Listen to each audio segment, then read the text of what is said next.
Slay Radio, I'm gonna rip off your head and spit down your neck.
Well, here we are, CRX 2024.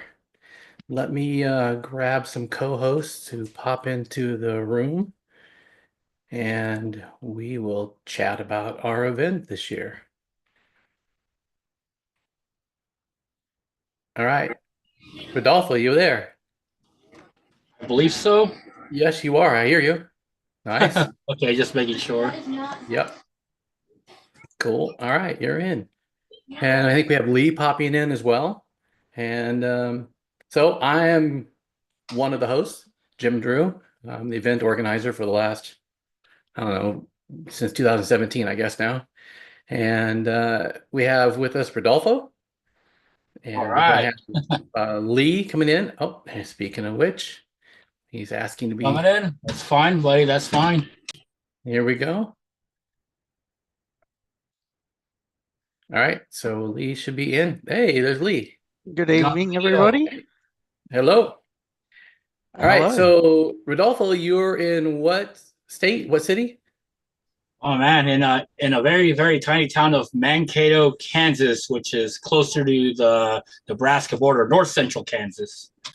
Cool. And Lee, you are located currently I'm in London, in City of London. London.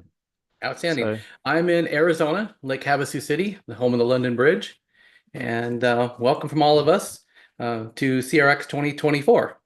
So we've got another event that's action-packed, I should say. A lot of presenters for the next 2.5 days. Yeah, And so if you are just joining us, obviously you must be on YouTube to see this. So the YouTube live presentation, streamed from Zoom. That's how we're all doing our thing. If you take a look at the CRX website for the event, it's called www.crxevent.com. And you can take a look at the schedule for the show. There's a link for that. There's a link to our Discord. And there's also a link to the YouTube Live, which you're watching now.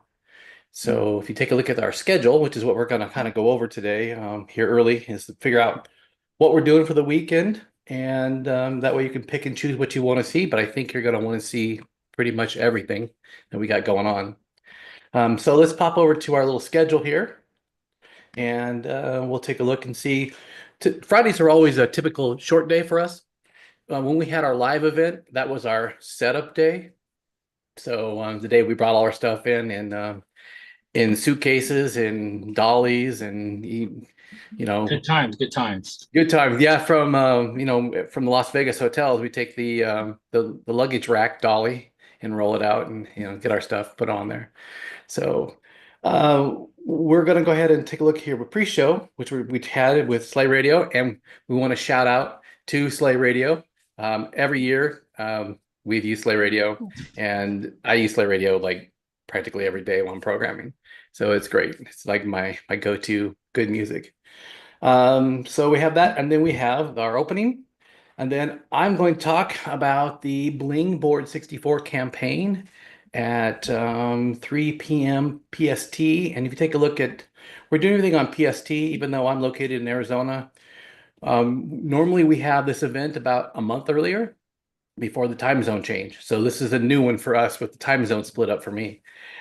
So then at 4 o'clock, we're going to have TeensyROM, which is Travis. He's going to talk about the TeensyROM he created and all the things that it will do. And then we have Bitscape.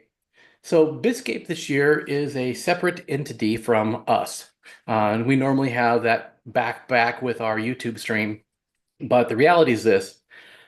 Zoom is a nice job for a lot of things, but doesn't do a good job for translating high definition audio and video. So we decided, well, Saj really wanted it because the artists deserve this, to You gotta split it into have it, two man. separate You gotta have events. it. Yeah, so it's a separate event, and we'll put a link for that in the end of the stream here so people can go to the Bitscape, which is also a YouTube live presentation. But the difference is it's being hosted from within YouTube. So you're going to get 1080p and real stereo and all that instead of getting 720p and mono like we get typically out of Zoom. No Not a good mono. thing. Yeah, not good. So Travis is the last presenter today after me, and he's also the first presenter with Saj Bitscape because he uses the Teensy for MIDI applications. And so it ties right into Saj's Bitscape with music. And so you're going to have him talk about the technical side for the C64 and such, and then you have the music side as well later on. Okay, so that kind of wraps up today, which is our setup day. So if you take a look at tomorrow, what are we doing tomorrow, Lee? We are doing what? Lots of stuff. We do a lot of stuff. That's I've got it here somewhere, but yes, there's a lot. A lot of stuff. So we're going to start tomorrow at 10 o'clock in the morning, and we're going to do some sleigh radio. This is PST again. This is Pacific California time. And if you take a look at our schedule, we made it convenient where no matter what city you're in, you can figure out what time is what on the schedule. So we're going to do introduction with us tomorrow morning at 10:30. And then Rodolfo. Yeah. Yeah. You and your brother. Man. Kicking take off a the trip morning. down memory lane, huh? Yeah, I'm telling you. Yeah, I know. It's good. I think, again, it's just best to do it live, and I'll have a chance to sit with my older brother and finally ask him everything I've probably been wondering for the last, 15, 20 years, and we might as well have record of it. Cool. So he's gonna do a presentation on Amos, right? That's what you're revisiting Amos for the Amiga. Yep. Yeah, it's awesome. Good times. Yeah, just kind of reviewing, going over it. It's more or less just kind of not so much the technical side of stuff, but just the small games that he's kind of completed on it, or I guess semi-completed it. It's just I guess to sit down and then just to kind of go the different aspects of one particular game he was working on, which he worked on for a good amount of time, but it just never got to see the light of day. But now that we're able to kind of sit down and go over it after the segment's done, I'll make the stuff available with the source code as well. So that'll be great for anyone else who wants to mess with it, set it up, and it should work when you compile. So that'll be great. Awesome. So that's at 11 Pacific, and then we have Gideon Schweitzer, and I hope I say that right. Pretty good, close, I think. So Gideon is obviously Gideon. I mean, if you don't know who Gideon is, like I said in the Discord, you need to move out from beneath the rock that you live in, because Gideon's the creator of the Ultimate series, the Ultimate 1541, 1541 2 Plus. Yeah, over there. Yeah. Right there. People have them. The Ultimate 64 computer replacement. So it's an FPGA solution for the stuff that he does. He does amazing work. Super friendly guy. We always drag him back so we can figure out what's going on in his life. And so we've had him every year, I think now that we've been virtual. So that's been great. And he's coming back for us. So that's at 12. And then at 1 o'clock, we're going to have a lunch break, because we learned over the last few years that if you didn't have some kind of a break in between here, we're all going to die. And then at 1:30, we're going to have Robin Harbron, 8-Bit Show and Tell segment with David Youd. And I just got this video. I've not looked at it other than it's the great Robin intro with his hand. So it's it's going to be good. And it talks about comparison of some source code from a couple of different systems to see what was commonly used. So it's a great talk from what I just glanced through it. And then we have 3 o'clock. We have printing retro minis that's me. Raise your hand, Lee. Yeah, Hey. that'll be me. So Lee, I'll be showing off talk the little things. There you go. Yeah. We'll talk to you in depth about your background, because I think to me, that's probably one of the more interesting things about you in general, where you come from. And then the fact that you are so multifaceted in what you do, I mean, 3D graphics and stuff, and you're going to be part of Bitscape, actually doing music. Yes, that's originally, I started, I just was working on the music, and Sarge got onto my YouTube channel and grabbed me and said, why don't you do Bitscape and join the crew here, and which I have done. But of course, it's now turned, since you put me onto 3D printing, it's your fault, Jim. Now I've got a 3D printer. 100%. I haven't stopped, and so now I'm making all sorts of little mini computers alongside the music and all sorts of other things. But it's good fun, and I'm happy to share it. It should be hopefully a great little presentation. Awesome. And then So the last presenter tomorrow at 4 o'clock is going to be Jake Young, and you probably don't know that name by the name itself, but you probably do know who Retro Fusion is, especially if you're a Commodore 64 follower that's been looking at some of the Indiegogo campaigns. So Jake is responsible for the brand new Commodore 64 bread bin cases. So Nice. he's going to come on and we're going to grill him with all the questions we have about, where, how, why, and, how much problem has it been? Because honestly, you'll find out tomorrow, but I've known about this for a long time before everybody else did, because he had contacted me, kind of concerned I was actually going to do a bread bin case as an Indiegogo thing. And I'm like, no, no, no, I'm not doing that. So that's cool. So we'll talk about that tomorrow. So that'll be a great presentation from him, because there's a lot of mystery around this and a lot of skepticism and such. But if you look at the amount of pictures and such that he has provided, obviously he's got stuff, that's being boxed and shipped to him and it's going to be sold and delivered to backers as well. And so that'll be a great conversation. Yours So, and his make a great combination yeah, for those of us who are buying both. that's kind of crazy. So the Blingboard that I've done, I'll talk about actually after we get done chatting here for a bit. That kind of goes hand in hand with his, so it's great. It's a nice little marriage there. So we have at 5 o'clock, we have Bitscape, the second day of Bitscape tomorrow, and that has a ton of people. So if you look at the schedule we put up, it actually has a set list for Bitscape, so you can see who goes where, what days. And we have a lot of artists that came back from last year, which is great. They were great artists. I mean, they're always great artists. We've never had any bad artists ever, and so Saj does a phenomenal job with that. But we have some favorites for sure. Some house residents like Ray Manta, who's been here every single year. A guy that I'd like to have back that I'd love is Saj's buddy, Mr. Folkel. So Wagner Folkel. He's an amazing artist as well. And so I'm hoping to snag him for next year. It'd be great. So we have that will end Bitscape. Now, Bitscape is long, so people just be aware. I think Saj says he has 18 artists. Yeah, Bitscape, and he yeah. split Yeah, it as it 9 was a artists per big day. lineup, big. It's a big lineup of people, but this is Yeah. all retro music, and it's 64 Amiga. I think there's some NES in there by accident. Yeah, it's such a huge range of styles and types of music and all sorts of different hardware, but all fantastic original chip music. So it's very Yeah, exciting. it's fantastic. And normally I do this live with Saj, but I'm not really doing it live with Saj. We recorded some stuff ahead of time.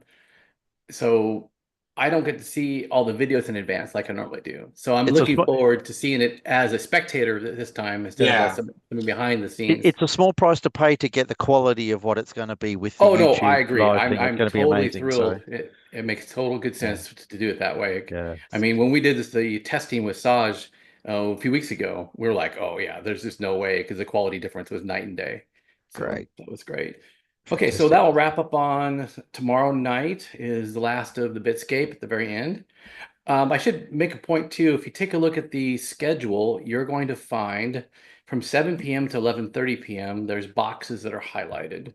And I actually have a little thing at the top of the screen of the information that tells you what these are for. The dark green box is our Discord video chat. So on each night, well, actually Friday, Saturday, not Sunday, we will have the Discord channel open for chatting. And so we have every year tons of people that come in to start chatting. And so we just have this big chat session with everybody and see where people live across the planet, which is interesting. And share some common interests. So that's a lot of fun. So you can join anytime. We open it at 7 o'clock Pacific time. Okay, so on Sunday, we are going to start again at 10 o'clock with some Slate Radio. Slate Radio is awesome. And 10:30, we're going to have us again. And then at 11 o'clock, myself and Yuri and Chris are going to do a presentation of our favorite new retro hardware. So we each pick out something that we really like that's come out recently or became known recently. And like in my case, I'm going to talk about something that was started 2 years ago and now it's becoming really popular. And so we're going to each take a little bit of time and we're going to show you some information, maybe some actual demos and such. So that'll be interesting. These are great little widgets that people will be definitely interested in. And then we are going to have a slight lunch break. And then we're going to have a really cool first time ever thing that we've never had before, really. So there's Marcus Brenner is a very well-known Commodore 64 guy, right? And known forever. And so he is doing a port of Ultima 3, the actual game, to the F256. So that's the Phoenix 256 by Phoenix Retro Systems. So that's Stephanie O'Leary's company. And Stephanie's been to our actual live event before and did a presentation, and she's been on our virtual events before. So we had no idea that Marcus was working on this, and then he starts popping up these screenshots of what he's doing, and I was like, "Hey, What is you're not this? talking about this Yeah. at our event?" And he's like, "Oh, well, I guess we could do that." So That's then I cool. reached out to Steph, and so Stephanie will be at the end of his thing and talk about the new Phoenix hardware and stuff that she's doing. So she's super duper talented, a super great girl. It's always fun to visit with her. So she'll be in there with Marcus. So that's it. Oh, it's funny is I've got 12 and 12. I guess we're not having much of a lunch break. It's still 12, huh? That's a goof on my part. Okay, well, lunch will be like 30 seconds. Hmm. So, and then after that, I'm going to do a presentation. Actually, I'm going to do two in a row. They're kind of tied together. One's on KiCad, using KiCad to create circuit boards and stuff, and all the different tips and tricks that I like to try to pass on to people so they build some things better, not so much correctly, but better. Because I've seen a lot of designs that aren't quite what they should be, especially for high speed stuff. And I do, with my day job, I design high speed flight and guidance control systems and such. So it's very all life critical controls. And so I kind of try to pass that knowledge along about building things this way, because if you do it this way, then it's going to work on a retro stuff, no problem. So you won't be pulling your hair out why something doesn't work quite right. And then I'm going to do a talk also on SolidWorks and some 3D printing stuff. So I think Yuri and you guys maybe even are going to be in that as well, talking about that. But my SolidWorks and KiCad project, I went back and forth on it. I was going to do a thing on the 1701 monitor, a door replacement, actually a hinge replacement, because when I went to VCF Midwest, I borrowed one of our members' 1701s and was sitting on the floor, and I grabbed it by the corner and I rotated it, and it promptly broke the door off. And I'm like, oh. So It'll when I do got it. home, I shipped him my 1701 door, and I kept the one I broke. And so I thought, oh, I'll make some hinges for it. So that was my idea. And then so I went on to prepare for this event. I started looking online, and I knew that people had made a door replacement, but I wanted to make hinges that you could just glue on, and then you could replace your existing real door, because you have to paint the door otherwise, and it's just a kind of a nightmare. It's a lot easier if you have the door just to fix the hinges. And it turns out that somebody already did it. So I thought, well, there goes my presentation. So one thing that Yuri's been tinkering with, we saw a project that was kind of cool, and it was a big Commodore logo. And it was all 3D printed of the chicken lips, the COMMODORE across, Yeah. and there you could print it. It was pretty good size too. I think the whole thing is maybe 3 feet across, a meter Yeah. across or so. Pretty good Nice, size. nice. Like shop signage. And it had LED strips in it that like the RGB strips. And basically you would cut and you would solder in between. And we looked at that and I thought it's going to take forever and be difficult to solder. And if you read the guy's information that had done this originally, he's like, yeah, let me be honest, it took all day long to solder all the little LEDs in there. So I decided to do the same thing with a little bit, well, with the correct font from Commodore, so some rounding things in there, a little bit more correct for Commodore stuff. But I made circuit boards for each one of the things. And one of the things about the KiCad that's nice is that you can import a DXF file or similar files, pictures even, and you can use them as a backdrop, as an overlay. So you can actually overlay your LEDs on top of what your shape should look like. And then you can wrap your circuit board and make this the border of the circuit board as part of that image. So it makes things really handy if you want to integrate something like putting a circuit board inside of something for a fit that's going to be correct or, close fit instead of being all over the place. So those kind of go hand in hand with that because I did the thing when the letters themselves in SolidWorks, and I just used the font input and extruded them and made a shell, and it's like 30 seconds worth of work really to do that. Then I needed to figure out a slick, easy way to make the circuit board fit in there, but I want it to be narrower than some space in there. And so there's some little tricks in there. So it's a little bit of interesting talk as far as what you can get away with SolidWorks, but they kind of go hand in hand. So if you want to design something with a case wrapped around it, this is a really easy way to do it. And so I'll have a lot of neat tips and tricks for doing these things back and forth between the two. And so that's what I'm going to be doing. And then we'll have, we think, Citizen, which is, they're going to do a presentation on hardware. It's a 64 interface that goes into like a whack-a-mole machine. So that'll be interesting to see how they implement this. And they do other things as well. They're a little more artsy. And in fact, they presented us a video to start with that was pretty artsy. It was like not really part of the genre of what CRX is. And so we talked to them about it. And I was like, hey, we'll just make a video of, of this. Like, that's great. So we'll do that. So that's what we'll end the show with. And then we will talk about next year if we can ever get back to a real live, in-person thing and get Lee over from the pond and I'd love meet face to. to Yeah. face, and that would be a great thing. So we're talking about that. Now, there's one thing I do want to talk about that is in our Discord. So we have a channel that's called Remembering Those We Have Lost. And so one of the beloved Commodore members had passed away. His name is John Burrell. And so he went by Draven. Sometimes you might see his name as Draven. And so I've been in contact with his wife, and I actually got some of John's personal collection for myself. And then the rest of it went to an auction house.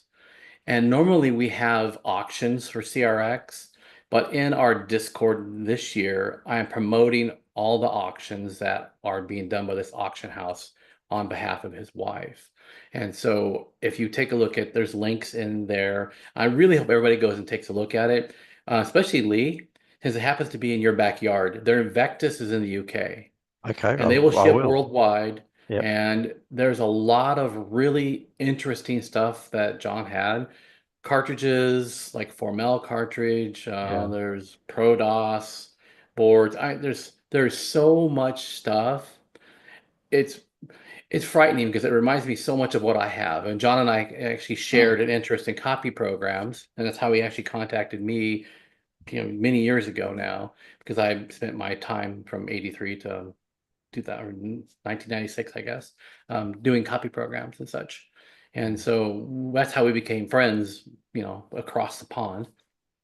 I'll In definitely fact, check that out. It'll be yeah, it's an it's interesting important story for with, important for a collection like that a good collection like that to go to a loving home, isn't it? absolutely. And, honestly, the pricing that they have for the opening bids is just shameful. I could put it. Right. Yeah. So most of the bids or opening bids are 15 pounds. Oh, So hopefully we'll do better than it's that. crazy. I mean, there's like, and it's not like one item. It's like, 8 cartridges that are That's rare. several. Yeah, I'm like, wow, that is nuts. So I'm really hoping people check that out. There's a link I said in the Discord under our auction section, and you need to take a look at that because that's great. Okay, so another thing too we got to talk about is every year we have what's called the sign-in room. And so the sign-in room is the room you can go into and you can put a little information about yourself along with a picture if you want to. And so you would type in an exclamation point and then INTRO, which is intro, and then whatever text you want to put in there with a picture. And when you hit return, The robot that's built into Discord that I made will take that image and text data, and it will reformat it to make it look pretty, and put it into what we call the photo roster room. And that photo roster room becomes a permanent fixture for the Discord. It's not editable at all in there. If you want to change your information, don't edit your post, just make a brand new one. Gort is the robot, and he's smart enough to know that you're doing a new entry and will replace your old one with the new one. And so to get people to actually do that, so the first year of CRX, we had a lot of people do it. And then after that, it kind of slowly declined. But so I want people to do it because I really want a record of who visited the event. Yeah. And so everybody who does that, they'll be entered into a drawing. It's a proper And on visitor's book. Sunday, I'm gonna do a drawing, and I'll select a random winner, and you will receive a free Blingboard 64 from cbmstuff.com. Oh man, wow, that's cool. yeah. I'm gonna be sure that I do this here shortly. I better I've already done mine, but I might do it again. Yeah. No multiples. Only one entry per customer. Yeah, Gort's going to sort me out, isn't he? That's right. Gort will sort you out. So yeah, we really want you to, make your presence known in the event. It's free, obviously. You don't have to do anything other than, type in some information about yourself. And then, like I said, we'll go in there. What I'll end up doing is we'll count the number of entries, and then we'll roll a D20 dice or something. I'm not sure. Whatever. We'll pick out something.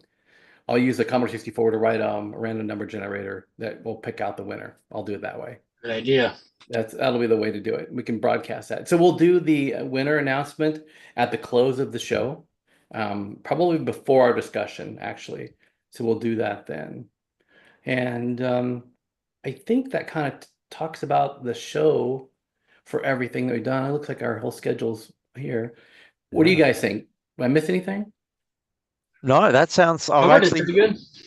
I've printed it out ahead of me, and you've got it all there, I think. So, Well, it's our fifth one. It's our fifth one, right? 2020, 21, 22, 23. Yeah, it's just like our fifth virtual. If we ever get to go back to Las Vegas or some other location in person again, which I'm hoping, I know we'll keep this part of it as well, because we reach such a big audience worldwide doing it this way, as opposed to having an in-person event. I mean, it's cool to have an in-person event. We had a lot of people at the live events, but people that can't go, then they have an opportunity to visit. One thing I've enjoyed a lot in being part of this community and going to a lot of the shows is to video it and film and walk around, do walkthroughs and see all the equipment and people and projects that are going on. And so to do it like that, if we got into a venue which would be a physical show, and it's the perfect mashup of an online event and all the being in person and seeing the equipment and the collections, that would be amazing. I'd definitely be up for that. Cool. Yeah. So I did not go to VCF Midwest this year. I went last year. So like what you're saying, I went on YouTube and I started watching all the videos of them walking around with a camcorder, and had posted it live, so I could see exactly what was going on with the event. So that was great. So it's something that is a great part of an event if you can't be there. So we'll definitely have that component that's virtual. Even if you throw a camera in the corner of the room or something that people can walk by and go, hey.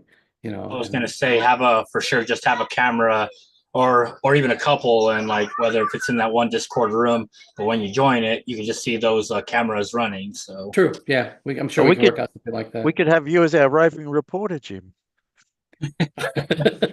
Take us on a tour. Grab the camera. Okay.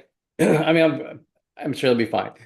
So, is any other business going on? So, well, if people don't know, we're kind of like used to doing this now on this virtual event. So people that are joining us brand new, we started this because of the COVID pandemic, because everything was locked down and we couldn't go to the casinos. We normally have the event at the Plaza Hotel, which is a casino, but they've got giant ballrooms. And so we lease a ballroom for the weekend, and they were great because we could come and go as we pleased, and we could wear pajamas and whatever we wanted to do. It was nutty. So it was a lot of fun. And then when COVID happened and everything got shut down for a few years, when the casinos reopened, because they lost so much money during that time, they decided they were going to try to get it all back at once. And so the rooms that were $1,200 for a weekend were suddenly $10,000 for a weekend now. So which made it, something we really didn't want to do. It's a crazy amount. If it was double, we're like, oh, okay, maybe. But when it's literally, 3 or 4 or 5 times the amount of money, it doesn't make a lot Out of of sense. reach. And we already had this pretty well established and what we were doing. So it was fine. We don't mind doing this. It's actually been great because I met you and other people that we probably would have never met before. So it's not been a bad thing for sure. So what else? That's it. I think that's our whole entire show in a nutshell. I guess I could talk about the Blingboard 64. Yeah. That's what's up next. So people that don't know about the Blingboard 64, if you go to the CBM stuff Discord room, I have links in there for the Indiegogo campaign. So back when we all had lives that were normal, right before the pandemic, I launched a keycap campaign on Indiegogo, and it was funded. And I went to go to get the stuff made, because made in China, and they never reopened from Chinese New Year.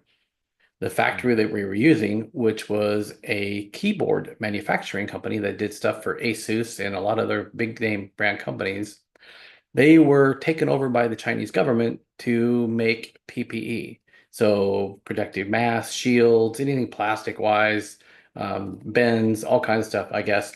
And it is still that way today, apparently. They never got their company back. So I'm obviously you couldn't do that in the US, but that's what apparently happened. So it was a big search to find other factories, and it was just a nightmare. Finally found some factories that would do it, and then they drug their feet. And so long story short, all the backers got their keycaps. They came out great. I was thrilled how they actually turned out. Nice plastic, everything was done. And so it was a little bit of legal action as well. So I got my teeth in the legalities of how things work in China. And so able to get through that whole mess. And it turns out that the company that made the keycaps for us, which were perfect, by the way, it was a problem with printing, was always been an issue with printing. That same company actually made the new keycaps for the new Blingboard 64. So the Blingboard 64 is a full replacement keyboard for the Commodore 64. And that really was my goal, was to have a new keyboard. I would have loved to have a keyboard like this back in 1983, because anybody that actually programmed on a 64 as a real job like I did, I mean, my day job that I went to literally was programming 64 software, designing hardware. I wore out so many keyboards because they're a rubber, graphite impregnated rubber piece that hits some etchings on a circuit board, and that's how they work. That makes the continuity, and they just get dirty and they wear out. And so I replaced, I don't know how many of them. So if you watch the campaign video that Lee actually edited for me, and Woohoo. yeah, it was awesome. When I'm typing on that keyboard, that's a legitimately bad keyboard. That was not staged. I had no clue that keyboard was going to be that bad when I got it out of storage. I literally started typing on it, and it did that, and I thought, this is exactly what I was talking about back in the day. All the So, steam in the video was real too. was it real? It wasn't a post effect. Yeah, that's true. I was like, man. Yeah, so I remember many a time. So I had my favorite 64, and I have it somewhere. I think it's in storage actually, and I probably should get it out. And I use that thing so much that the front of the 64, let me grab one of these here. So it was a bread bin like this. This whole front edge was, all the texture was worn off, and it was actually bowed in the middle from my wrist on it all the time. So years and years and years of use of that, but I kept changing the keyboard out constantly because I wear the keyboards out.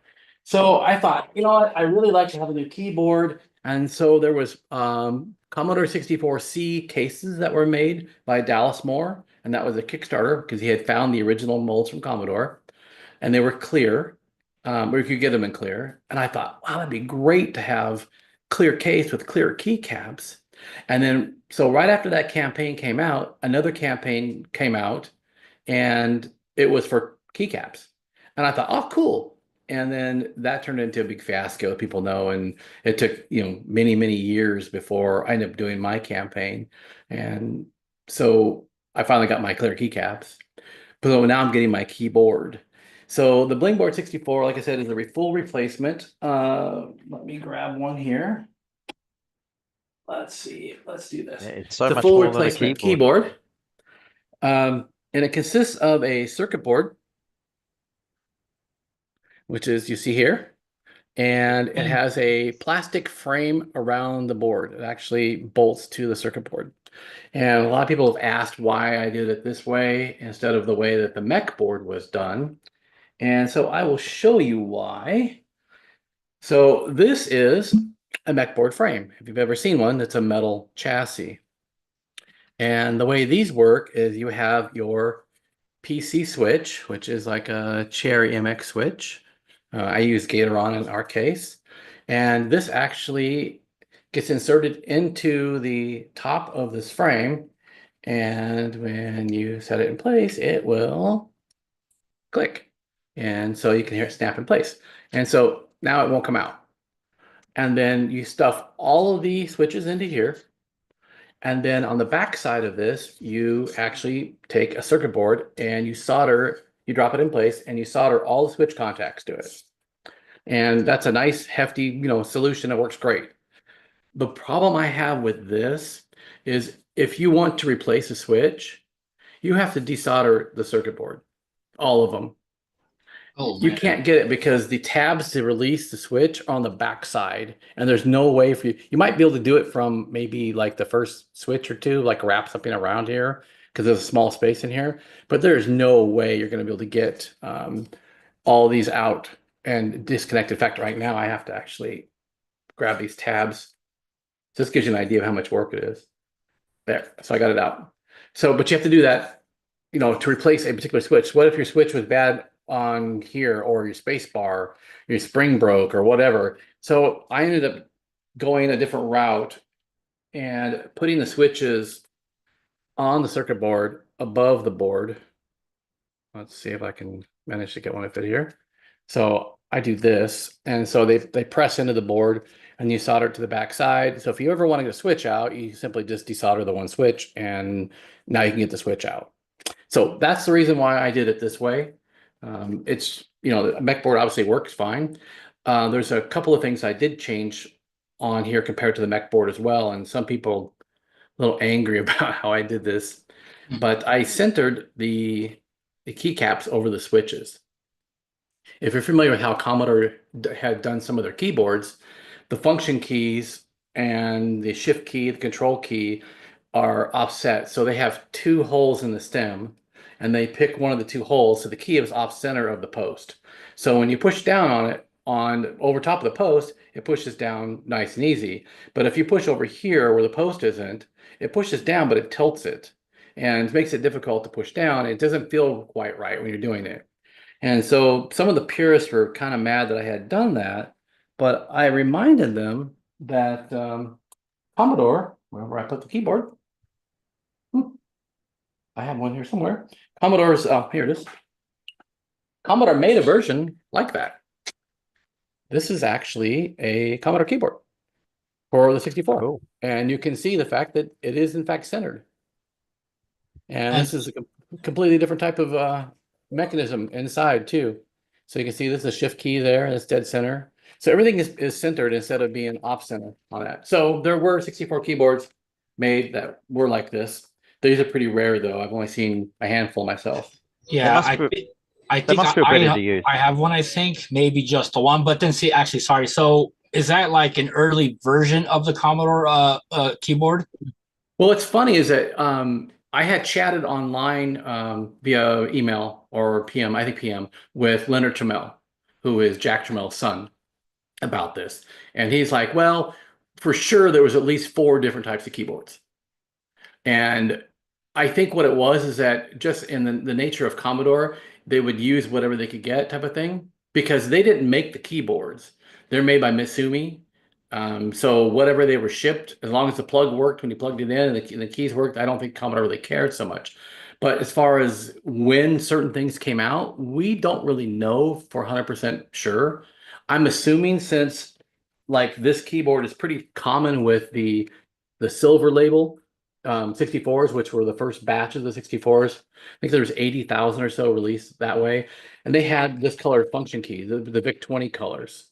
And so it could be that they have this. Now it's ironic though, I have serial number 2126. So the first 2,126 64s that were off the assembly floor, and it does not have this keyboard. It has the other keyboard in it. But who is to say that somebody at some point didn't change it? You know, you don't know for sure. But I have the original case, the original motherboard, all this stuff. So, but the keyboard is like the other ones. So who knows? I mean, this reminds me a lot of how the pets were, because the pet keyboards had the connector up here like this, and there's no gap either here or down here like some of the keyboards are. I have some here that are like I have all four, I think, total now of the different designs. And but Leonard said, yeah, they used kind of what they wanted to use whenever they could get their hands on stuff to fill orders, which makes sense. So They had a lot of Commodores to ship, didn't they? yeah, I got a few million of them. So Yeah, let me wow. show you this real quick. So when I designed this whole thing, I have a large bed 3D printer, and as Lee knows, he has the Yeah, baby brother to my printer. I got the mini. So I actually 3D printed these, and it took, I don't know how many iterations to get this to work. And so there's basically it's two pieces of a frame, and they snap together in a little thing. It's like a little socket. They snap together, and then there's holes for the screws for the circuit board. There's 12 screws, and this actually is I can get this off of here. So this just came in. In fact, I just got all these in 2 days ago. And you can see that the rails pop apart. So they basically snap into the little sides here, and that wraps around the board. And then there's 12 screws that hold it in place. And then you can put the stabilizers on, or however you want to do it order. I'm doing a video right now of the assembly process, because we have about 50-50 mix between fully assembled and kit versions of this. And so I got to do an assembly video of how the kit works and such. So let me show you a few other trinkets. Actually, you know what? Let me do this. I actually have a bunch of pictures here. Let me see if I can get this to pop up under my screen sharing. Okay, share. Whoops, that's not what I wanted. Blingboard. Bear with me for a second here. I got kind of a history here. It might be a great thing to share with people. Screens. Okay. Come on, Zoom, work with me here. There we go. Share. Okay. We got pictures. Now it's the application. Okay, so can you see that? Yep, I can see it. Okay. Awesome. So this is hey, don't do that. This is the tooling for the frames you just saw. So that's the tooling from China. That's basically, there's a frame assembly. You can see each one of the sides in the mold. There was two. This is the big press they put it in, apparently. And that's the press. So, and that's the final result that you get out of those. So that's how that is actually made. And so I just got, literally 2 days ago, a 6 foot tall by 4 foot wide, basically 3/4 of a pallet of just these in for the Wow. campaign. So they're sitting in the shop right now, which is cool. Okay, and let's do a little more history. Okay, so this is the Blingboard 64 in the clear frame. And the clear frame was an option. I had this basically at first, there was only going to be 64 of them made, and people got mad. So I made 128 of them made to match the C128. And so that's an option you could purchase after the fact, or with the assembled or the kit version you get. They all come normally in black. So everybody will get a black one, and if you got a clear one, you'll get a clear one later, or actually with it. So this is what it looks like assembled, and you can see this is a prototype. The final version is actually much clearer than this even. It's really nice. And That's beautiful. yeah, it's nice. And everything's sponsored by Coke Zero. Just want you to know that. So, but yeah. How many cans have been spilt on keyboards over Oh, the years? how many cases? It's a good question. It just A makes me lot. shiver to see one nearby, a keyboard, especially such a pretty new one. Yeah. So this was a board. So this is how they actually come. You can see it has a runner on it. So they come this way, and this has to get snapped off before it gets put on the thing. The customers that are getting these, they're already snapped off. And so, but this is how I get them like this. Okay, let's go take a look at boards. Okay, so this is the Blingboard, the bottom side of it. So there's a port. So there's a board that plugs into either side of the Blingboard. And that's an electronic board that controls the functions of the keyboard. And if you look at the campaign, we call it Blingboard because it has 70 LEDs and they're individually programmable. So you can do patterns of light and all kinds of stuff you can do with them. And so because the 64C and the breadbin have the keyboard connector on different sides, I made it the Blingboard 64 so it can have the connector or the cable plugged into either side. Also, because we have support for an LED, there's also a connector on each side for the LED as well. That's what this little connector is, a small one. And see, there's a small one again. And that's the breadbin port. So the ones they're labeled breadbin and 64C for each one of the ports. So there's no confusion of where the board goes. You can see the parts are super duper tiny. The LEDs are a 2020 size, but they're incredibly bright, but they're also super energy efficient. They're 5 milliamps per LED. So the max possible current you can draw the whole thing is like I think if everything was white at full brightness, it ends up being about 3/4 of an amp of current, which is quite a bit. But in normal use, like in the video, the colors you see flashing in that video, I think the total usage is like 100 milliamps nominal. So it wasn't much at all. So it's not going to tax your 64 power supply. So you can see, and let me tell you that when you build a prototype or 20 like I did, that's a lot of hand soldering to do these little tiny parts. And I have the facility to do it here as part of my day job, building these hardware and stuff. And it takes a long time to build all this. So this is the Dazzler board. So one of the things that happened was the keyboard campaign kind of turned into a lot of different things and mutated into some great things, actually. So people wanted to have the ability to take the Blingboard and put it in some kind of a case. And I took the idea and I ran with it, and we ended up coming up with what's called the Bling Box.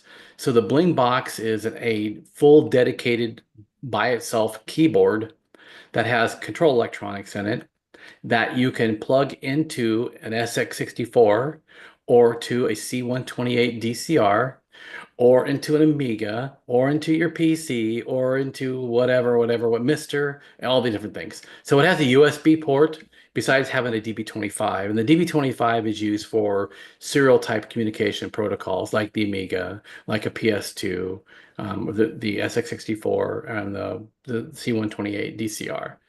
So plug a cable into those and voila, you've got an external keyboard. It's also wireless, so it has the ability to be a wireless, like a Bluetooth keyboard as well, which is great.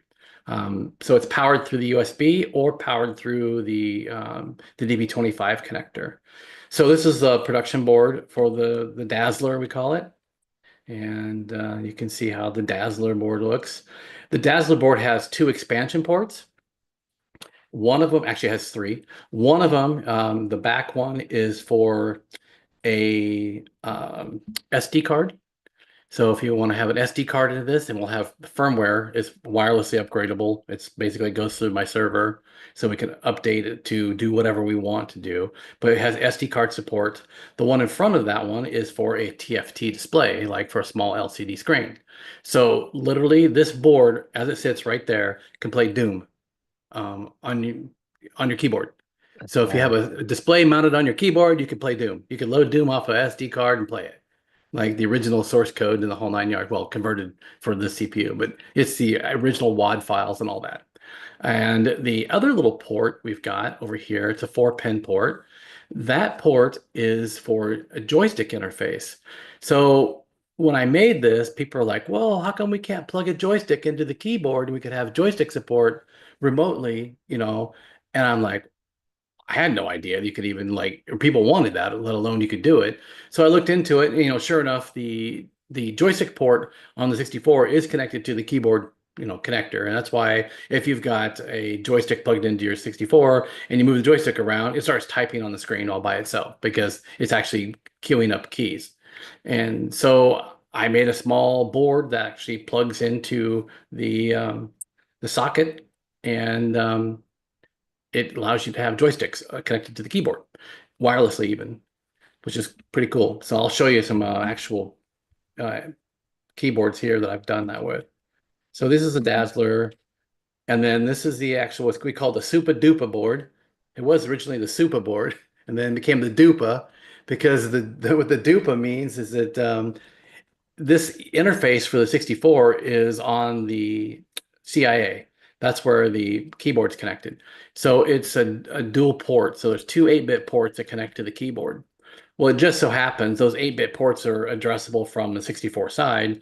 So I can have a communication bus between the Super Duper board and the 64.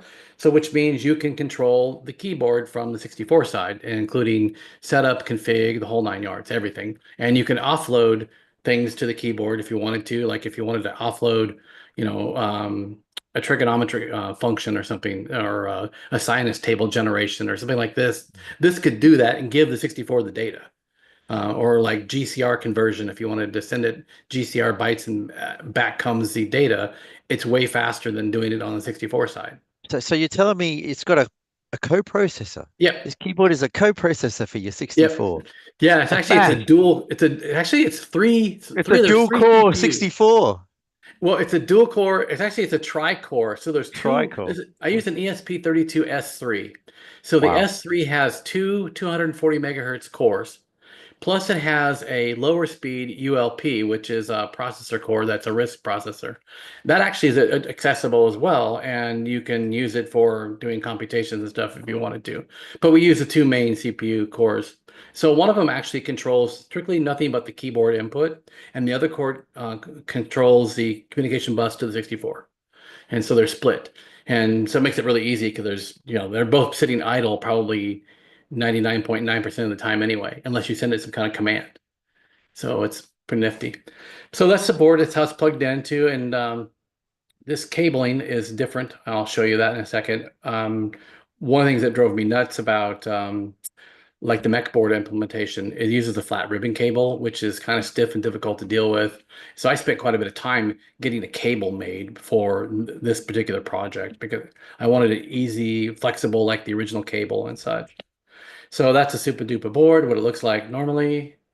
And then, oh, cable. So that's the cable I had made. And Lovely. when I had it made, I decided that pin 1 was going to be white wire and the rest are all black. So it's pretty easy to figure out which one's pin 1. It's the white wire.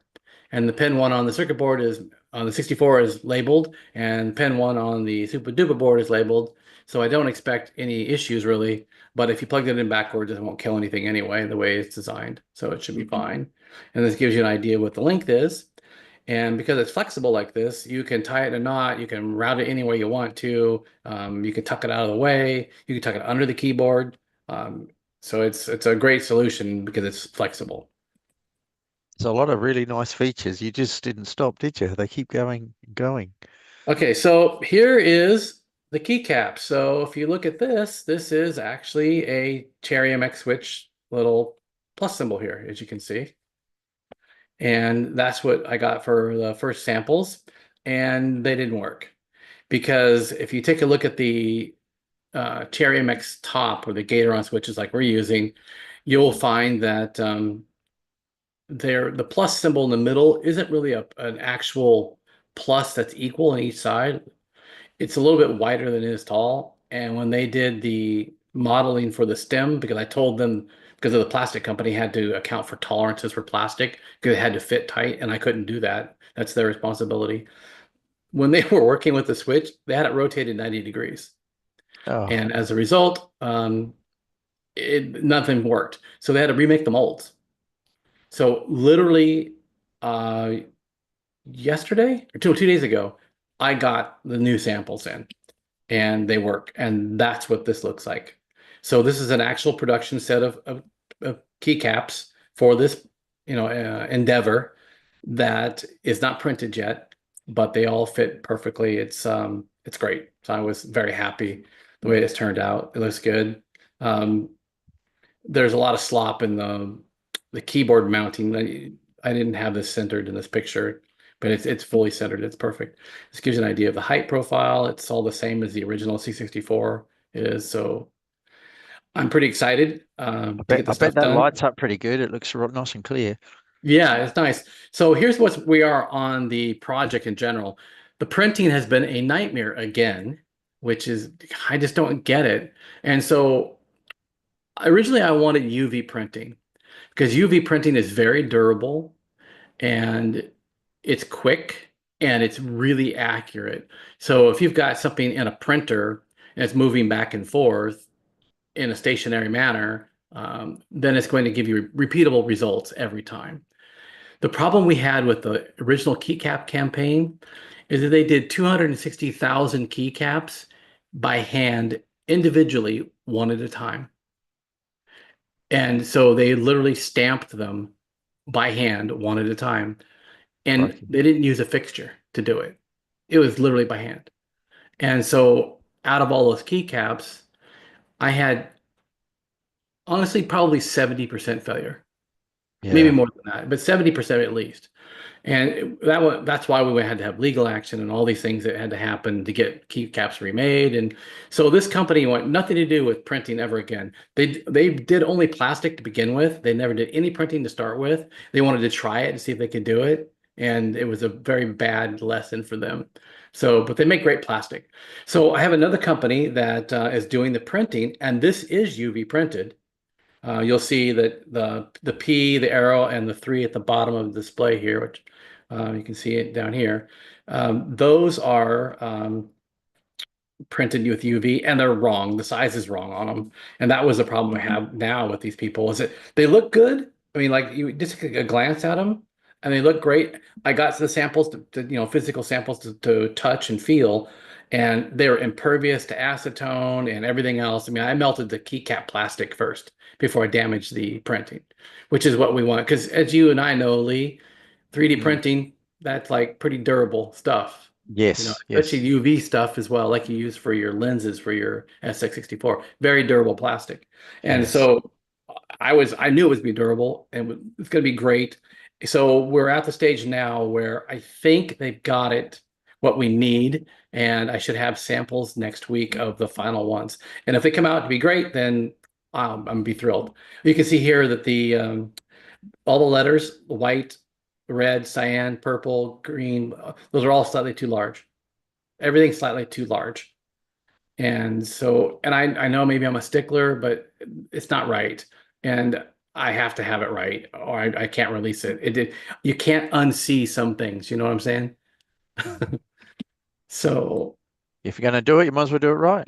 yeah, it makes no sense not to. So you can see here that like the F3 and F4, if you compare those to, like if you glance above to the original set of function keys on the keyboard above it, you can tell obviously that text is way too big compared to what they should be. So, and then we had some issues with centering. So now they got that centering down. So the centering looks good. So, and then talk about the razzle. So another thing that spawned from this campaign, but people wanted an LED to match. And I figured, well, since we already have an LED driver, it's really not much of a stretch to put an extra connector on to drive an external LED. And so the Razzle LED was born as a result of that. And so this is a Razzle LED. It's a super tiny board. It's 4.2 millimeters square. And so that gives you an idea how small it is, because that's a 2020 size LED. The wires are 32 gauge, so they're tiny wires. And so that's what the Razzle ends up looking like. This is a Razzle for the 64C, and it's a clear body, and the board goes up inside the clear body, and then that is used in place of your stock LED. So it's a replacement for the stock LED for the 64C, in this case, and also for the 64 breadband. So here's another one of my prototype boards. So it has an in and an out, which we don't use the out, but if there was going to be a pass through, I had an option for that. And so you can see they're super tiny boards. So this is what it ends up looking like when you're all said and done. It gives you a nice, bright visual, or dim, however you want to program the LED. But one of the things about this is that a clear body does not give you a nice light image, basically. It gives you if you've ever seen a clear, what they call a clear water LED, you've got to be looking straight on it to see the light. You can't see anything from the side profile at all. So because these bodies were made for me all in clear, I had to change the bodies. And so you can see this is where one of the connectors for the Razzle goes on the Blingboard itself. So here's for the 64C, or the 64 breadband.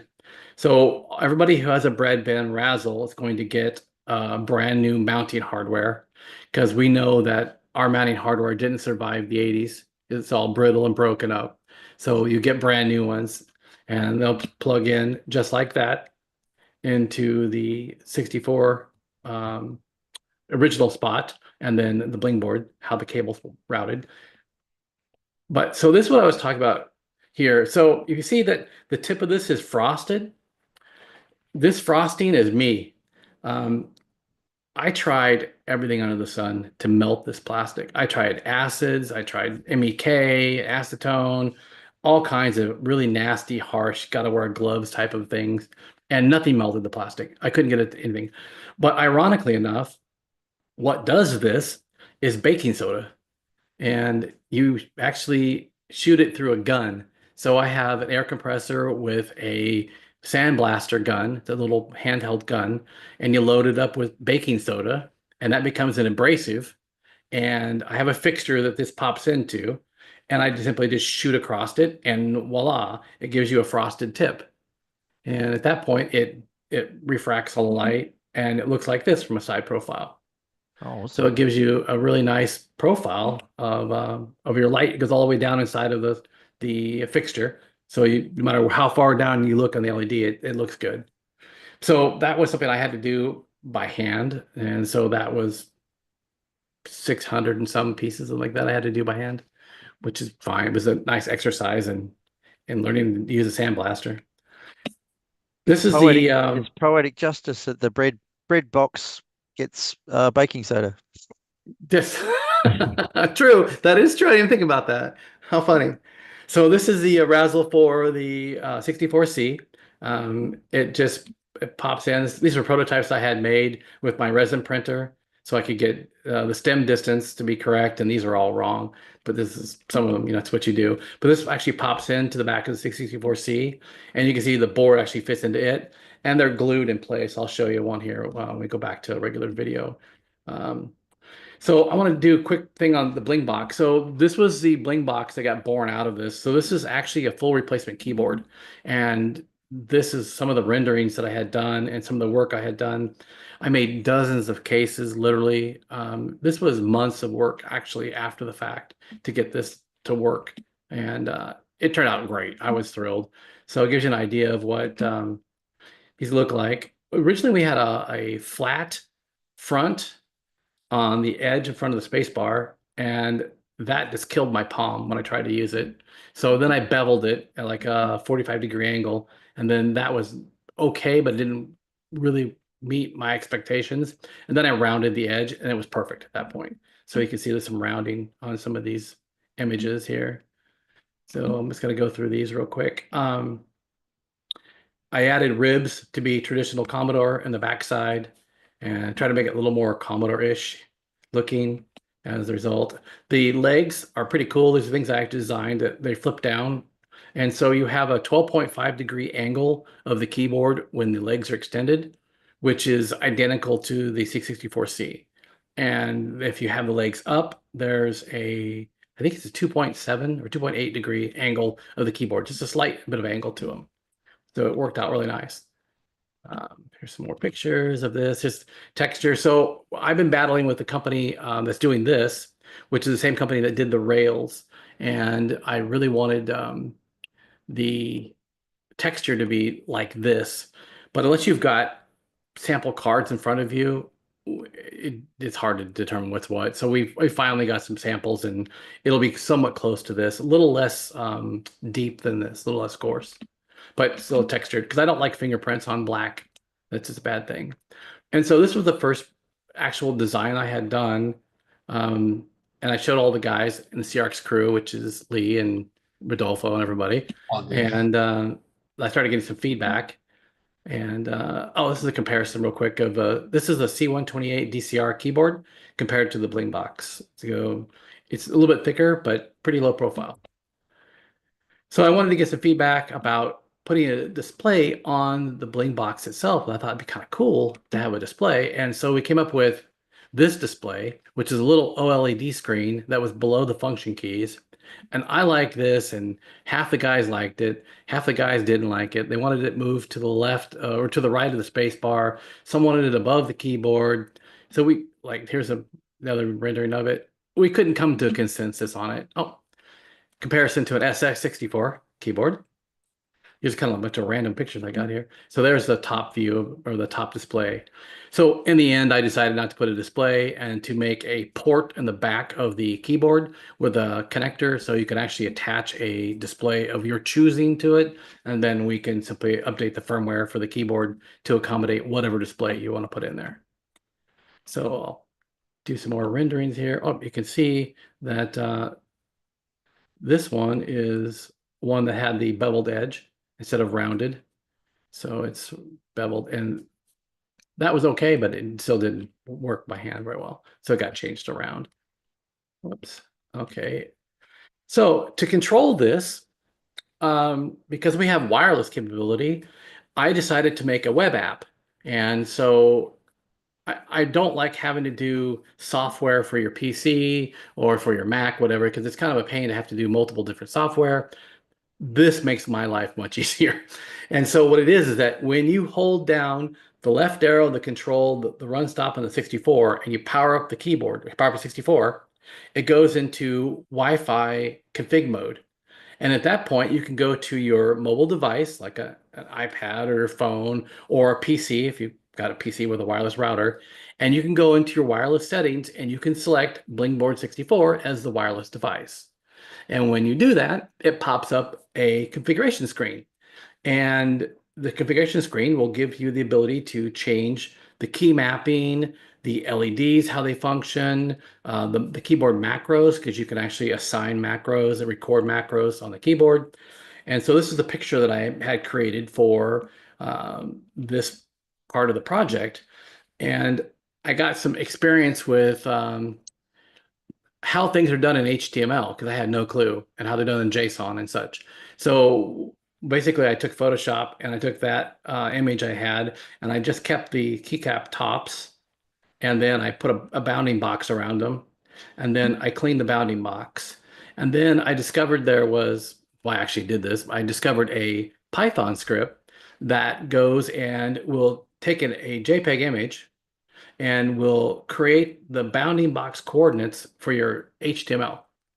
So it gives me all the coordinates for every single one of these.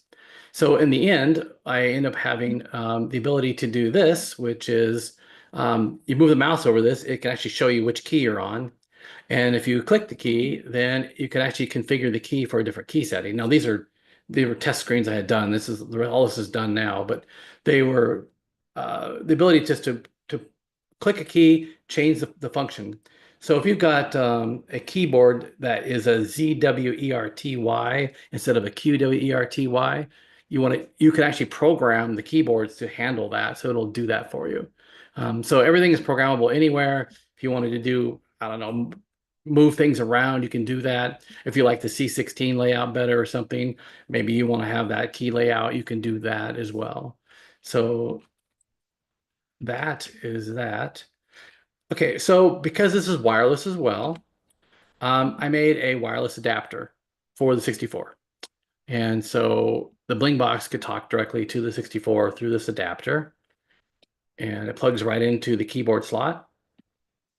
And this is one that's live. And so you can actually have a wireless keyboard for your 64 direct. And you can also have a wireless keyboard for your SX64.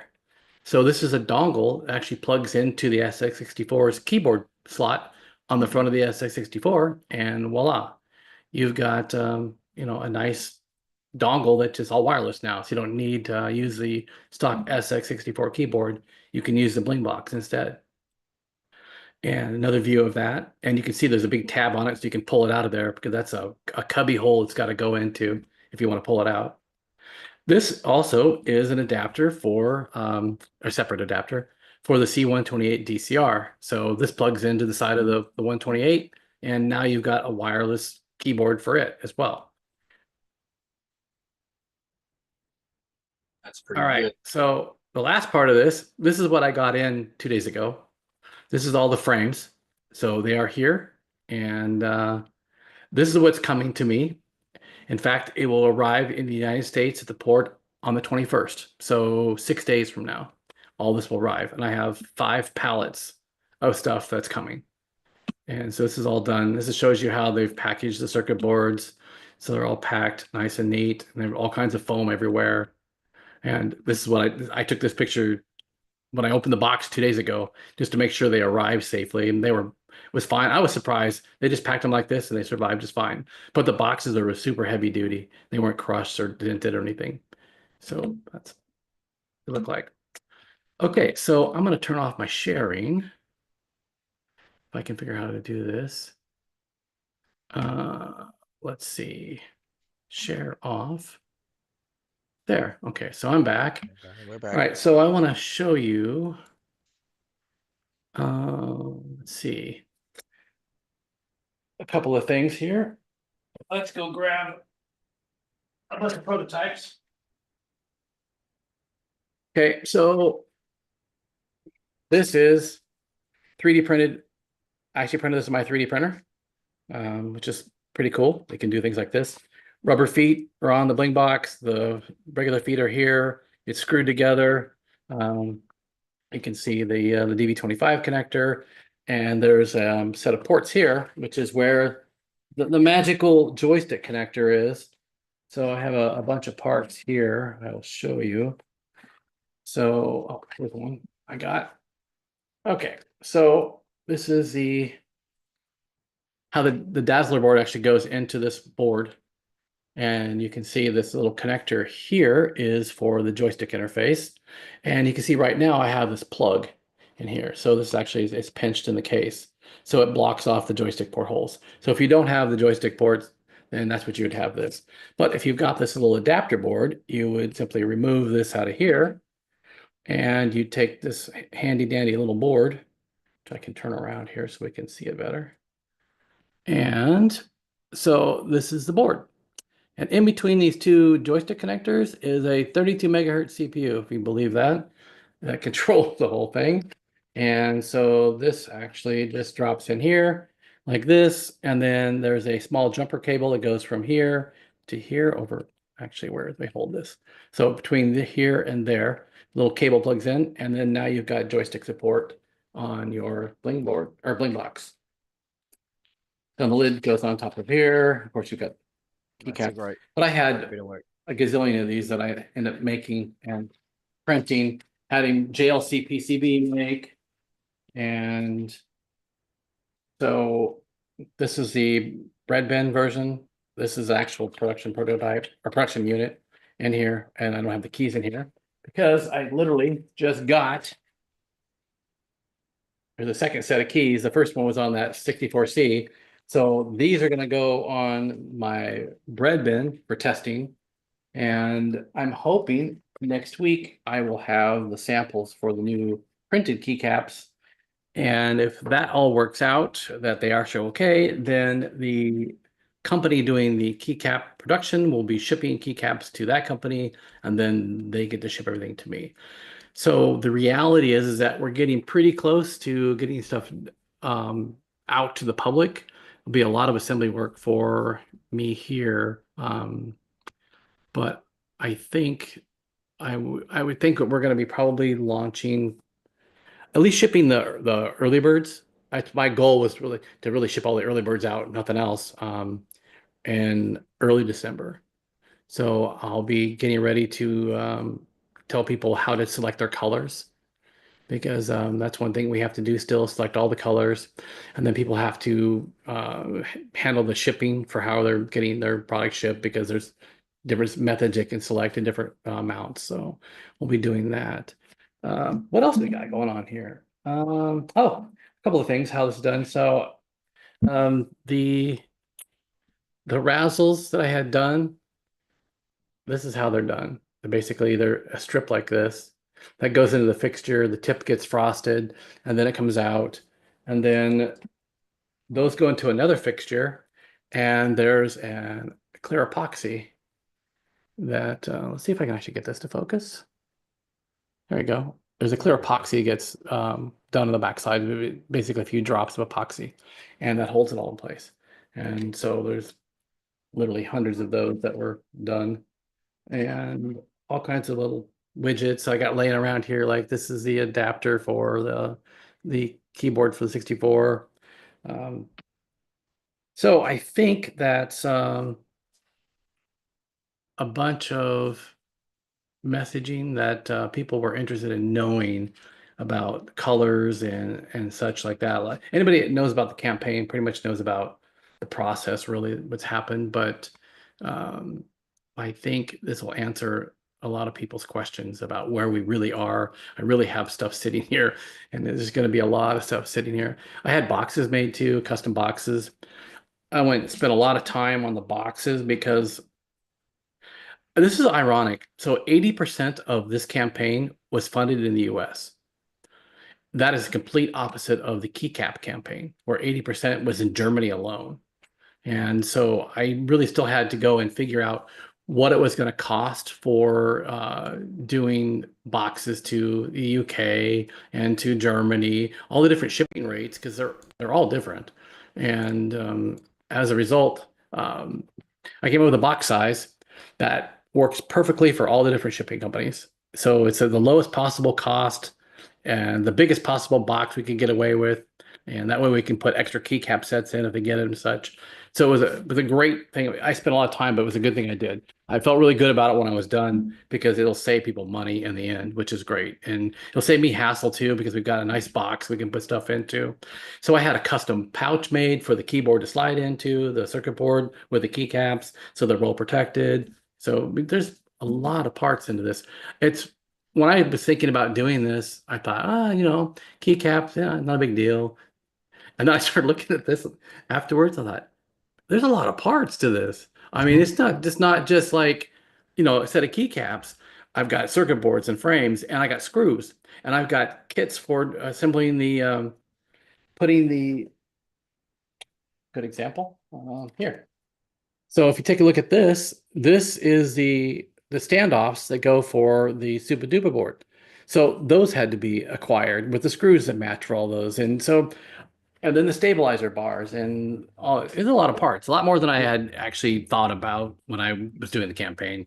But hey, it's done. So I got You had so many stretch goals as part of the campaign too, didn't you? So there must, just the thing of having to have a box that can fit all those, because surely a lot of your orders are combinations of all those stretch goal parts. Right. Yeah, for sure. Yeah. So yeah, the stretch goals were a huge thing. And they kept piling on. So extra keycap sets and such. So I'm like, okay, if we have a box this big, it accommodates the frame rails, the circuit board. And I got to remember, I've got to accommodate either a kit version or an assembled version. And so the assembled version was like the big one, because that's the bulkiest of everything. And so, okay, it's got to accommodate at least 2 extra sets of keycaps. But if I don't have those, then what happens to the extra space? If you're shifting back and forth in your packaging.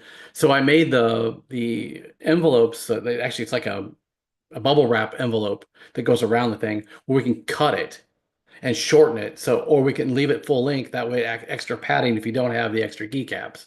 So it was a lot of thought went into that whole thing, and It took a lot more effort than I had envisioned, but at the end of the day, I'm gonna have my keyboard that lights up. It's got all this functionality that I wanted. I'm gonna have my case that's clear with my clear keycaps, and I'm gonna be happy finally. Yeah, yeah. Good. Well, it's not just you want it. It's clear that you're surrounded by a group of people that want a lot of extra features and feature creep. Right. And so our CRX crew group, I mean, at least part of this group for a little while now. Yeah. Rodolfo's been a long time. But myself and Yuri and David Youd and a bunch of us. And there's just a bunch of people that are all great group of guys that, we've met through the Mm. retro scene. Yeah, they're the worst friends to possibly have when it comes to doing a project like this. I'm telling Well, you. hats off to you. Anything we've thrown at you, you've managed to pull it off, and the end result's incredible. So, Uh, Thanks. Yeah, it's I'm happy that we don't have the same we have some dilemmas in this one that I didn't really expect to happen, but mm, at least we don't have a pandemic and all that garbage to go through like last time. So there's yes. light at the end of the tunnel and it's not a train, which is good, you know.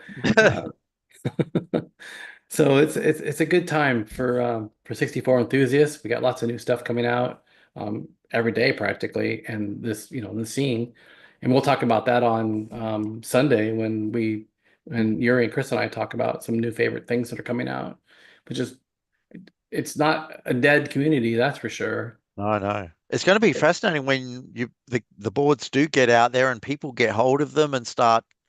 Because even I can't. I mean, I've followed this campaign and I've obviously ordered some boards myself, and I've got a machine up there on the wall. Hang on, there it is. Machine up on the wall there, waiting to get a keyboard itself. And Right? but yeah, I think it's going to be amazing when people actually get them and work out what to do with them because there's so much extra features and functionality in them, the more than just the basic keyboard replacement. So Yeah. it's gonna I'm have its own interested to see ecosystem, I think. what the demo sceners do. I'm really curious to see what happens because we've got that the interface port that goes between the keyboard and the CPU. So we've Hmm. got that offloading capability. But we have the ability to control the LEDs from the 64 side. So you can write a basic program or an assembly language program, and you can basically, I've got code, I have subroutines. In fact, I'll release an SDK shortly for it. So you can actually call the subroutine from assembly, or you can use the basic subroutine to enable the interface because you have to got to turn it on. There's a magic cookie you send to the keyboard, it turns it on. And then at that point, you've got total bidirectional communication. You can go in and query what the LED statuses are for everything, or you can go set everything how you want. You can set patterns.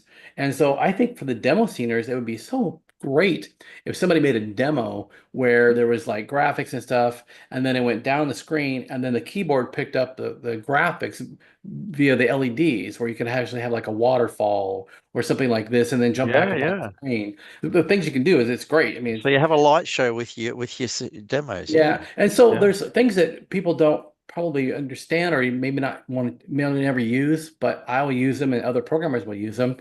There's 2 MB of memory on board of this thing as well. It's yeah, RAM. And so I can take, I'll make a disk copier. I'll make an adaptation of one of my supercard programs or something where you can dump an entire disk into the keyboard because a disk is only 350K or so if it's a GCR, or it's D64 is even smaller. You can dump it into the keyboard, hold it there. You can also we have the ability to fetch data from a server. So if you wanted to store disk images, and you can just fetch them and like make disks when you're done, or make it as a copy station basically. You can do all that with it. yeah, Or then there's people like Saj who wanted the MIDI interface. So it's got in out and MIDI capability on an expansion port. So it's got a serial bus, and that serial bus we can plug a board into that you can actually do a MIDI. And so, what Saj's big thing he's always wanted to do, because Saj is such a light and show kind of guy, he wanted to be able to send data to the 64 keyboard to play a 64 program. So if you had like Kawasaki music synthesizer or something, you could send a MIDI command from another keyboard or whatever, and it would actually go to that, light the key up, and it would play on that particular program. So it's something we've never been able to do before, which is cool. And we could go the other direction as well. So you can do the 64, comes out MIDI at the other side. So there's so many different things we can do because it's just a powerhouse of the CPU. It's ridiculously overkill. But it's all free features. That's a great thing about it. And one of the things in that config menu, you can select a firmware update and you can select different firmwares to do different things. So if you wanted to go switch between functionalities, you can do that. And so I'll have a bunch of different things that people want. I'll probably have the Doom one because I know It's like somebody's going to want to play it Doom. reminds me of, was it the first Star Trek movie where they had Vega and it was Yeah. the original 70s 80s Voyager. hardware in the core of it, and then around the outside is all the Yeah, supercomputing kind of nebulous of intelligence and logic. that's true. Yep. Yeah, Yeah. for sure. So I think that's about it for the keyboard thing. I've got enough to show and tell. I mean, oh, one thing I'll tell you that the stabilizer bars are all identical to a PC. So if you are one of the crazies that likes to go up your keyboard, um, you can actually use things like this. This is a stabilizer set that's gold plated. And so you can actually use a regular stabilizer set from a PC keyboard plugged right into it if you want to. Um, it's funny is that I had done that with my prototype because I couldn't get the bars originally because they're custom made. And I just found a problem, like I reported to our group, that I made a small design issue. There's a capacitor that sits right underneath the bar. And when I assembled the new keycaps yesterday, 2 days ago, I noticed that if I had the keyboard upright, it would short out the 64 power supply. If I had the keyboard upside down, it worked fine. So I was like, okay, well, something's clearly moving somewhere. And it was the space bars, stabilizer bar was actually hitting the top of the cap at both sides of the capacitor, which are +5 and ground, and was shorting out the thing. And I didn't have that problem with the aftermarket stabilizer bars because they're taller, but these are not. And so if you bow it a little bit, it's fine. But what I'm going to do is all the boards will get a just basically a brush rubber seal across it, across the cap to eliminate the issue. But it's one of those things that, happens when you're doing prototyping. You don't find out to the very end. I was using aftermarket stuff. So, but again, I couldn't get the bars until recently. So I had no idea there was going to be a problem. But, it's taken care of, it's done. And I'm hoping that people like the end result. I think it's pretty cool. Turned out, I wouldn't say better than I thought. It would turn out different than I thought because I thought it was going to be strictly a keyboard. And Yeah. because of the community itself and what they interjected into the whole program, the feature creep, of our Yes. group as well.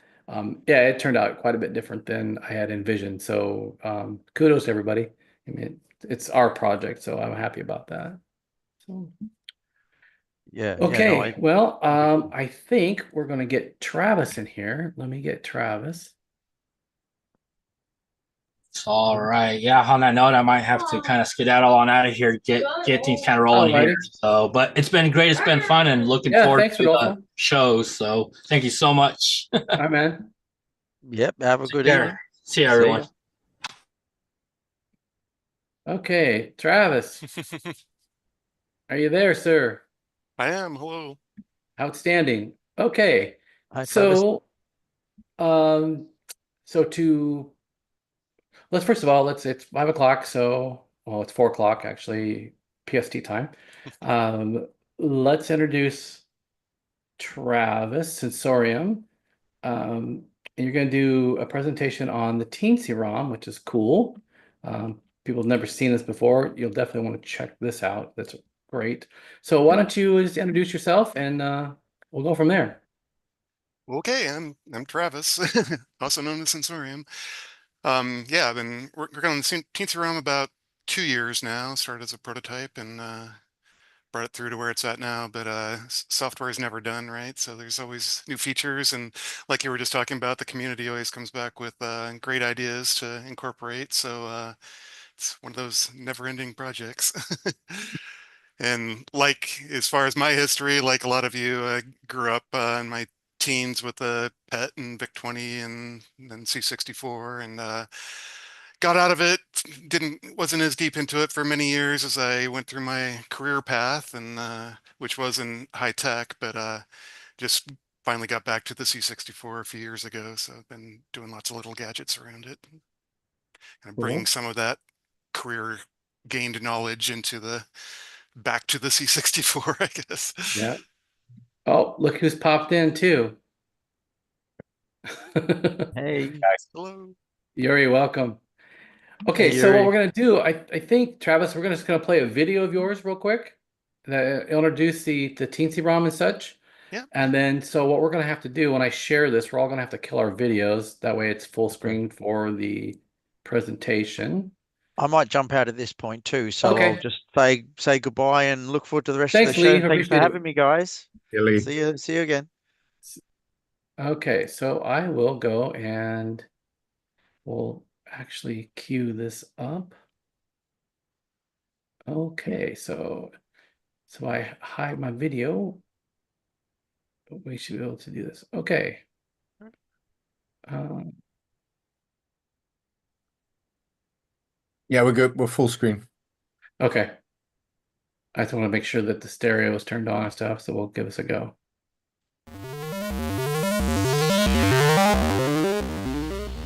Hello, CRX 2024. My name's Travis, also known as Sensorium. Very happy to be here today. Big shout out to Jim Drew and Sajtron for having me. Really appreciate this opportunity to show everybody what the TeensyROM is capable of. So without further ado, let's jump right in and take a look.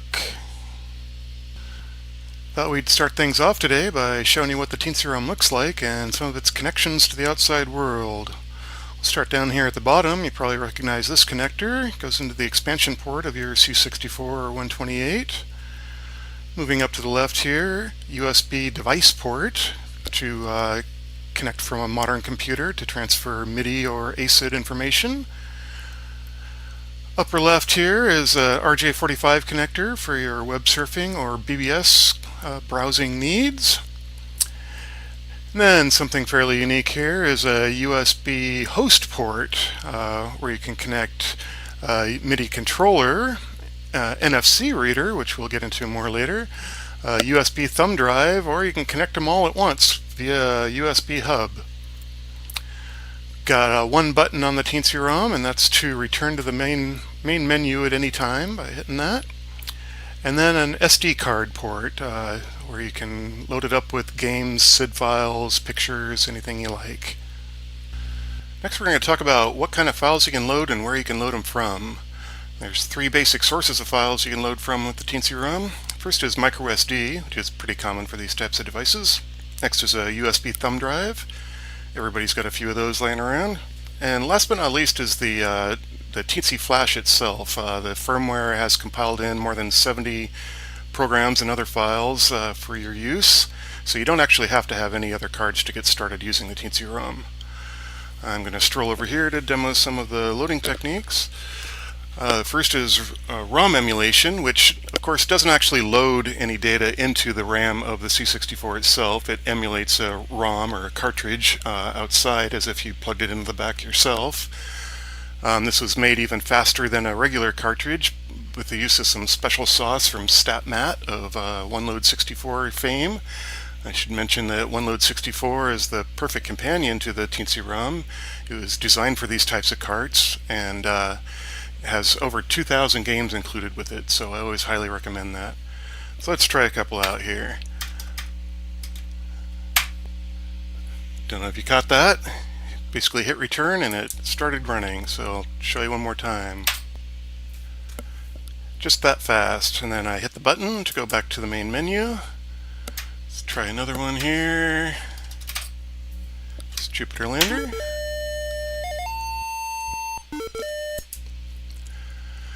So moving on from there, we can also load program files or P00 files, which are pretty similar.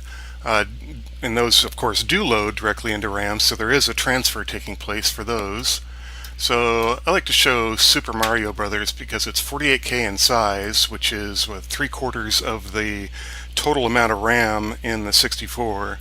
It would take several minutes, of course, to load off of over the IEC bus or the floppy bus. So let's do this. 1, 2, and it's running. So about 2 seconds to transfer all that data. It actually takes a little more time to decompress itself and from loaded than it does to actually transfer the data to the memory. So start running here. Again, decompression time takes longer than the actual load.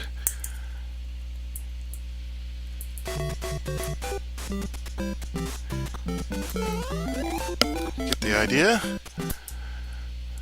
Okay, next I wanted to show you a SID file loader. SID files take some space depending on how big they are, so let's load one of those up. Oh, Beatles are always good. So the nice thing about the SIDs is they keep playing in the background as you peruse the different menus here, so we can still move around if you can hear me over when I'm 64. So you can see I hit return, it loads up and starts playing pretty much immediately. Let's see, F4 to turn things off, and we'll go up here and look at some pictures. So each of these are about 2 to 4K in size. We can scroll through these all pretty quickly. Get the idea? There's a great utility online called Retro Pixels that will pretty instantly convert from JPEG or any modern format into the format needed to view on the C64. And I also wanted to show you D64 file loads.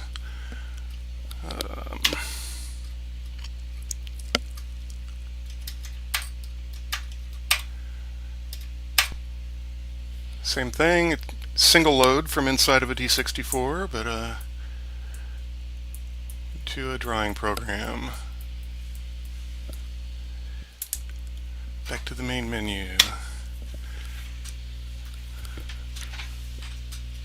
Alrighty.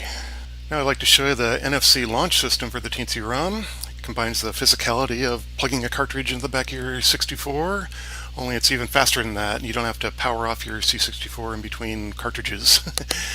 This was designed using these low-cost NFC reader tags that are available from lots of different locations. They're also available in stickers and other formats that make it fun to play with. This novel approach was developed by the TAP2 team for the MiSTer originally, and we cross-support the same kind of reader tags and formatting between the two systems. For the 64, it was a collaborative development with StatMat of OneLoad64 fame. He saw the TAP2 in action with the MiSTer and brought it to my attention and added his special fast load sauce, and we worked together and got it going. The tag actually contains a path to the any of the three sources we talked about in the previous slides, and any of the type of files that are supported, from a program to a cartridge to a SID file to a picture. So I'm going to go through a few of these just to show you how fast they load. There's Omega Race. If you can see me setting it on the reader there. This is loading and running the game just that fast. Actually programming a card is pretty easy as well. I'm going to go back to the main menu here. You can use a cell phone to program it, but that's kind of a manual method. You can do it right from your 64 itself. So first of all, you use the menu to navigate to what you want to make the card launch. Let's do one for synth card. When you find that, you hit the left arrow button to bring up the programmer. It'll prompt you through the rest. It tells me to put a card on the reader. Hit return. That's done.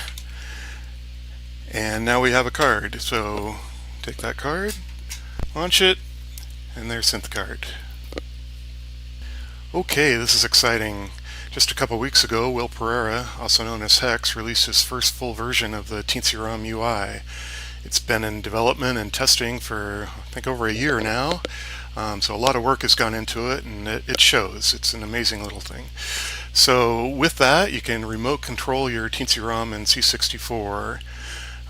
You can transfer files to it, do searches, flag your favorites, turn your C64 into a retro jukebox, and it incorporates metadata from the sources shown here, so you get a lot more than just the file name when you're looking around for stuff. Instead of trying to demo it or come up with this myself, we'll put together an excellent demo video that we're going to show part of here. I highly encourage you to go check out the whole thing. The URL is shown below. Enjoy.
amazing job there, Will. Well done. In addition to the UI, which is for Windows platforms, Will's also in development of a command line interface, which is cross-platform capable and has a lot of the same features. So check them both out at the links shown there. MIDI and ACID. Suffices to say there's many musical related capabilities in the TeensyROM. It's been very popular among SID composers and fans alike. So much so that we had to spin it off into its own segment. So please stay tuned to Bitscape, for we'll get deep into demonstrations of different experiments people have done with the TeensyROM in creating music. Stay tuned. Let's take a look at the Ethernet interface on the TeensyROM. It simulates a SwiftLink cartridge, which is pretty common out there at 38.4K communication speeds. So you can use it with any standard terminal software such as CCGMS, StrikeTerm, or DesTerm. There's a custom AT command set in case you need to customize the Ethernet interface and use something other than DHCP, like a custom IP address. A lot of people use it for a Telnet BBS style connection, such as our friends at Oasis BBS or 8-Bit Playground. If there's a problem with getting an Ethernet hard connection to your TeensyROM, it is compatible with Ethernet to Wi-Fi bridges, such as this one from Vonnets that we particularly like, because it has a USB power connection that you can plug right into the TeensyROM as well and get power from there all in one. Let's take a look at a couple examples here, and I like to use CCGMS since it's built right in. The custom command set is right here. There's a lot of them, but don't normally need many or any of them. Let's connect to Retro Campus, which is a cool new BBS out there.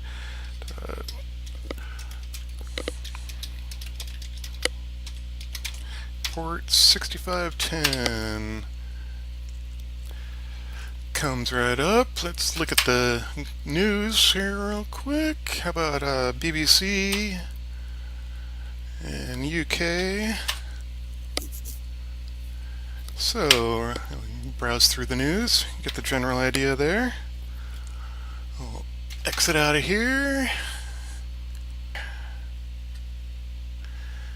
And let's move on to the web browser capability. So AT browse, another custom AT command. There's a set of bookmarks that are built in by default. You can use those or create your own, and it will stay persistent when you turn off power. The first one here is my tiny website, which has a bunch of games and other files, as well as TeensyROM firmware upgrades. Anything you download off of a website will be stored directly on a path of your choosing on the USB or SD card. You might have noticed the Petsky text up there, which isn't normally renderable through HTML, but I created a custom HTML tag just for Petsky code, so you can do some nifty little graphic type of stuff there. Let's also look at the search engine. So the S command does a search through FrogFind, which is a text-based web search engine. Let's look for Rush, some of our favorite band. About Wikipedia's info on Rush. Let's get down to the meat. There's more than you could ever want to know about Rush.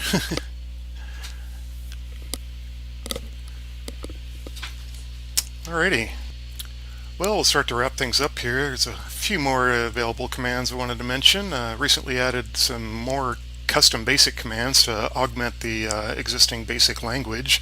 These allow you to load from and save to the SD or USB card from BASIC, as well as write or read the serial USB connection to make your C64 able to display data from a master computer, for example, or collect data and upload that. Auto launch capability was recently added to allow headless or monitorless operations, so you know exactly what it's going to boot into.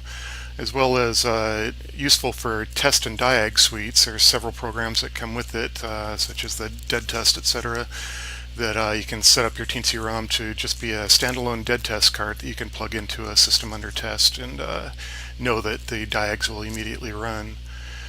Firmware updates are as easy as taking the released text file and plopping it onto an SD or a USB drive and launching that from the menu. You can set the system time in the C64 from the internet over the Ethernet connection. And then cross-assembling or SID development is made much easier. Will touched in this with the TeensyROM UI.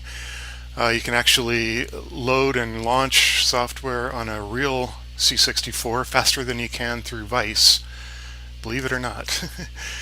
In the future, there's lots of directions to go here. I always have a hard time deciding what to work on next. The USB host port offers a lot of options, such as Bluetooth devices, printer, keyboard, or a mouse plugged into there.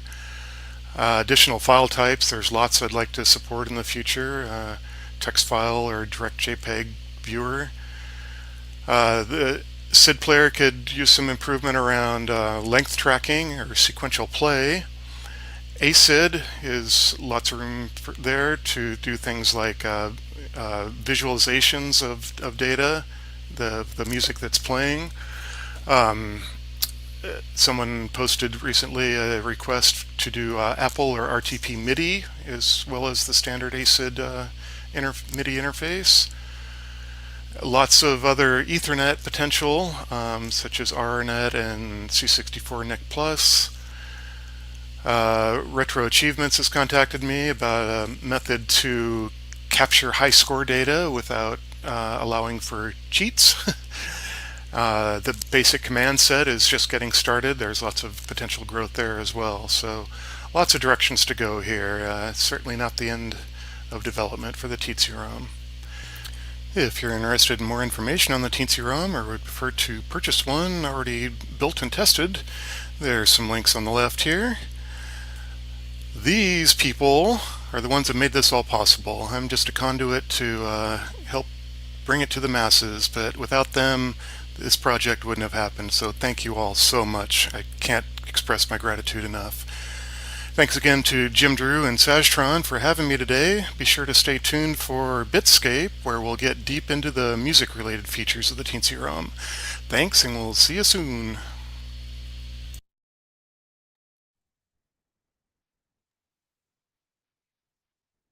I don't know if applause is going to capture this. Well Travis, done. it is Well done. unbelievable. This is unbelievable. Travis, the way you put this video together, I'm exhausted. I'm completely exhausted. And you haven't even touched on everything yet. It is just, I am just mind boggled every time. And I remember when TeensyROM came out, the very, very, very first iteration on the GitHub, because it was immediately on GitHub, which kudos to you. It's like a lot of open source thinking in what you do. I'm like, okay, here's another one that is going to build a cartridge that can do it all. And then maybe one day do my dishes as well. But you have far exceeded that and anything else that anybody has been able to come up with. And it is like, it's just madness. It's like a mad professor in his dungeon that is just creating more and more. It's just absolutely spectacular what you've created. Absolutely huge, huge kudos. I think we lost his audio. Oh, he might be on mute. He might be on You mute. can hear us. It says he's connecting to the audio. Oh, This must be a Zoom issue. That's good. That's good.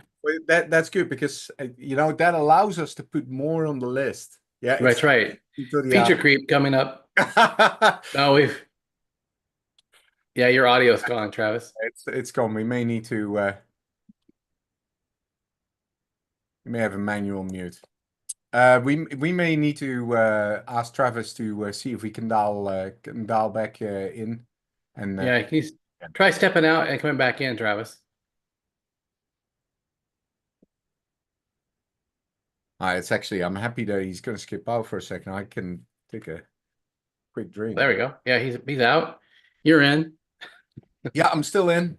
Okay, Yep. sorry, I had to pick up my son from school. I bike to school, which is quite extraordinary here in the US, as your site will know. I grew up biking to school, and I have taught my son to bike with me to school, and I don't skip that for anything, not even CRX. Wow. So, hey Jim, I'm so happy that we could do another year while we're waiting for Travis. Obviously, spectacular news on the keyboards coming in. Yeah. Travis, it says it's trying to connect to his audio. He may need to connect to a different audio Oh, source. there it goes. I think he's back. Right. Try it now. Oh, no, not that one. That was that other button. There Hey, you go. That one. Hello, what hello. Right. there he You is. there? Can you hear me now? Oh, Yep, I hear you. Okay. It's kind of like what I feel like when I went through the presentation. I want to press all buttons, but I just don't know which one to start with. It is Right. Right. do it all and come up with more ideas. What a fantastic creative mind at work here.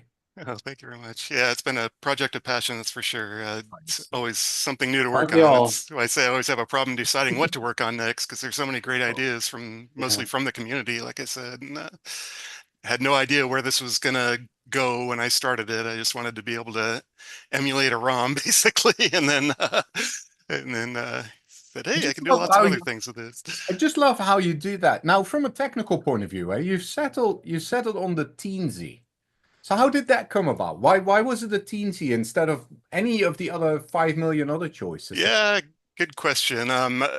I've been using the Teensy in its various forms since the very first one. Of course, this is the 4.1, and it happens to be the person who developed it, Paul Stoffergen, is kind of in the area, so I've met him a couple times. But one of the main reasons, though, was all the libraries that come with it, because it, like the USB hosting and USB device interfaces, it's all done, and he's done a great job in as far as developing libraries for it. So it makes implementation on something like this much more straightforward.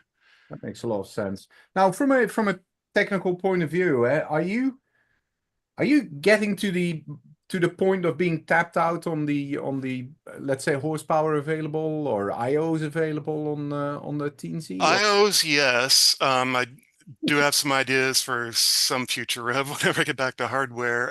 There's a few more pins I can extract off, but most of them are used right now. But as far as memory, there's an 8 meg flash on board, and it's not even half used right now. And you can use that to execute code directly out of if you don't need super fast execution, or you can transfer that to RAM for a little faster execution. So all of the 70 plus programs that come with it, of course, are just stored in the flash. And like I say, plenty of room for more. I could always dial back those if I needed to, but there's still plenty of room there for that. So Right. I think there's still plenty of room for new features here.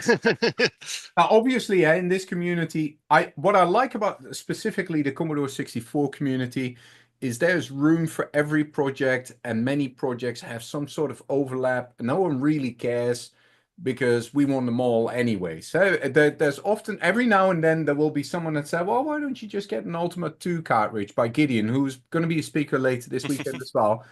Yes, that is true, but you should have this one as well. There's some really large set of features that the TeensyROM is either much better at, or opens up windows that aren't going to be on an Ultimate 2 and isn't the same audience or anything. And that I really do like is, and you cater to all audiences as well. You're super approachable. Initially I thought I'll go through my 15 plus years friend StatMat to try and get things done. There's no need for that, because you are super approachable, and it's very easy for anybody to kind of come up with any intelligent or dumb question or feature request or any. You've really considered anything that's been thrown at you, which is I keep a long list. Everybody's input, even if I don't get to it right away, there's still a very long list of things to go through. And so had these things, and I'm sorry, Jim, I know I'm taking over here, but that's just pure enthusiasm.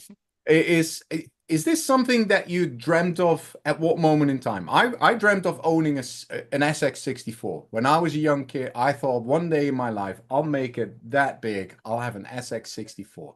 That was, and I got to that, and now I've got 10. And, I think like, why did I do that? Well, it was a childhood dream. You clearly must have thought about a machine that could do more. Where did that start? 2010. Well, originally, like I was saying, as a teenager, I got into the 64, and then I was completely out of it until a few years ago. When I got back into it, I really wanted to bring some of the features of the modern world, so to speak, the latest technologies to it, like the USB interface and that kind of thing. So a lot of it was just trying to modernize or at least connect my favorite old computer to the modern world. Right. So that's where a lot of it comes from. Like I say, when trying to pick what to work on next is always a challenge, and what often wins the day is something that hasn't been done before. So I have lots of historical or down compatibility, let's call it, types of things on the list that I'd love to get to. But what really intrigues me and gets me going and excited is the stuff that's kind of new and a little different, like you said. Yeah. So that's what I try to focus on when I can. If you would have to guess, how many hours have you already put in this project? Have you kept kind of chart of?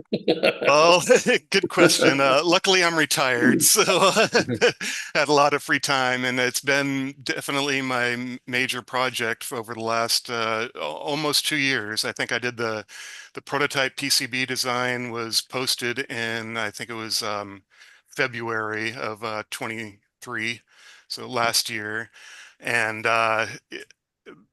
my wife does likes to do art, and so she's got her focus, and I like to do technology type of stuff like this. So as far as hard to put an actual number on it, but I definitely spend at least a part-time job per week's worth of time on it. Yeah, that makes sense. Are you able to balance that where it still remains fun to work on? Because obviously, when you get to a tedious list of requests, at some point in time, it can be overwhelming, or you get the same one every single time. How do you kind of like balance that? Well, like I say, I keep a pretty organized list of, by section of what's to be done. So yeah, the repeats come in, and that's fine. Just tell them, yeah, it's on the list. I try not to commit too much as far as what will be worked on next, because that's always changing depending on what comes up. I've really been focused. I know I didn't talk about it in the video yet. It'll be in Bitscape, but on the ACID interface, working with Thomas Jensen, Tube Soccer, with that, and that's been a relatively new area and excites me. So I've been spending a lot of time on that lately, which not some people's favorite area, but I found it intriguing, and I'll get that done, and I'll move on to something else. I think it makes a lot of sense. I love the GUI. Yeah. That's someone externally contributing a lot of code to a Yeah, GUI. Will, who I'm That's sure is crazy. watching, has done an excellent job on that. He's done a It's great a job in pulling in all that metadata and to be able to search and mark favorites and see screenshots and the SID composers and all that stuff. It's quite the Yeah, program. I was impressed with how fast it is. Yeah. It's like Yeah. super fast. There was no lag time in anything you were doing. It was a blur. In fact, I was sitting here watching it and thinking, there's literally like megs of data being dumped through a 64. Yeah, Yeah. yeah. The cartridge speed, like I say, a lot of it, that StatMat contributed a nice little piece of code that is part of the OneLoad 64 collection to allow for cartridges to load even faster than a normal boot would take, because he bypasses some of the reset routine to help speed that up. So yeah, contributions like that is what make this project. Yeah, you're really, and I think that's really interesting as well. You've been able to tap into some old school crackers and people that have deep knowledge of the inner workings of the machine from back then, and somehow I don't know if they took good notes or they just got fantastic memory, but have been able to kind of use that and then combine that with current tech, current knows and ways of coding. I think makes for a very powerful product.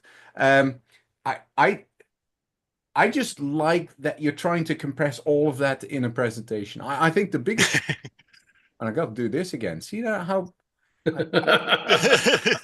this OBS bot thing, camera, Hand I have no gestures. idea how to again. Well, it's going to be focused now. That's fine too. There you go.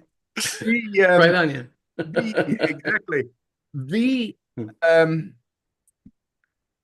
the biggest challenge of a product like this or a project like this, not a product, a project like this is just to convey what it all can do. Because it's going to steer a lot of people to areas that they hadn't thought of using their C64 either. And how do you kind of tap into that and make them as enthusiastic as you are, saying, hey, you now can do something that you didn't think you could do before. Go and explore this area. And I like the second piece that you're going to do with Saj in the Bitscape, where you're going to dive a lot deeper in that. Now, we're going to have a lot of artists here. So there's a lot of creative folk here that already are deep into like SID composing and mixing and all of that.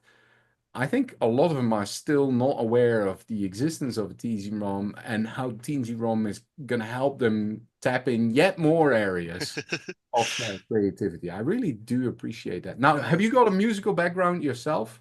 I'm a big fan. I'm not a musician, but my family was music oriented, and I go to a lot of concerts. You could probably tell from the pictures and whatnot. So I'm definitely a fan. So yeah, I'm not like I say, not a musician per se, but definitely music is a big part of my life. So one thing you don't know, Yuri, because you've not been privy to this information, is that Travis is located in Portland. Oh, you're close by. Hi from California. Oh yeah, not too far. Well, Yuri lived in Portland as well. Yeah. Oh really? Yeah. I used to live right downtown, Yeah. in Portland. Yeah, nice. It's Just probably raining outside. yeah, as usual. Yeah. Yeah. Yeah, I'm just outside of Portland in Hillsborough, not too far away. So we were talking before the show in the last few days, and he graduated a couple years after I did, and I spent in the 80s in Portland. And so we were talking about the Organ Grinder, which was a huge restaurant there and stuff. And well, offline we'll talk about that because it was interesting how they all turned out. But music-wise, yeah, he's like, we like the same thing. We both ordered a new CD from this thing as well. Yeah. So, Wow, it's such a small world. That is a small world indeed. yeah. That's awesome. Now as far as features that currently go into TeensyROM, which is at this moment in time your most favorite feature? And I'm going to try not to use my hands. This is going to be this. Drive me. Oh boy, that's a tough one. I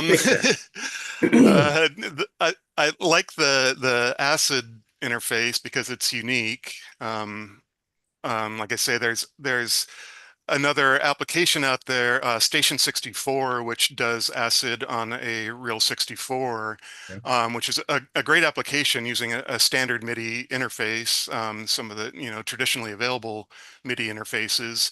But what I've done is offloaded some of the code that it needs to do a lot of the unpacking of the packets coming across and control of the timing to do playback to do a pretty significant improvement over that. Like I say, Station 64 is great. So a great start, and that program itself is what lit my fire to kind of take it to another level here. And so actually talking to Tube Soccer, who didn't specifically invent ACID, but has brought it to other applications like SID Factory 2 and of course Deep SID. Right. So for those that don't know what ACID is, will you explain what ACID is? Thank you. Yes. So normally when you play a SID file, it's playing right on your 64. Well, ACID, and by the way, I think I pronounced it ACID in the video. I just learned previously that I would have said ACID as well. yeah, I learned this directly from Tube Soccer that the pronunciation is acid. So, um, uh, sorry. Oh, it's so a way to send SID register specific information over the MIDI protocol. So there's CSX packets, if you're familiar with the MIDI protocol, is a way to send any kind of data over the MIDI interface. But there's a specific protocol that you helped develop that has the low-level register information for a SID sent across it. So you can stream from DeepSID or these other programs I've talked about from a modern computer or from a cell phone even directly across the connection, the MIDI connection, USB MIDI in this case, and then actually plays on a real SID chip. So there's lots of or several devices out there such as Thorap SID and SIDStation, which use a SID chip with a modern processor around it to allow you to play ACID data, but it was limited before this to only the Station 64 application to be able to play it. So what the TeensyROM brings is, like I say, offloading that unpacking algorithm to the Teensy module itself, as well as retiming, because there is some jitter timing, some jitter across that interface that can throw off the timing just slightly.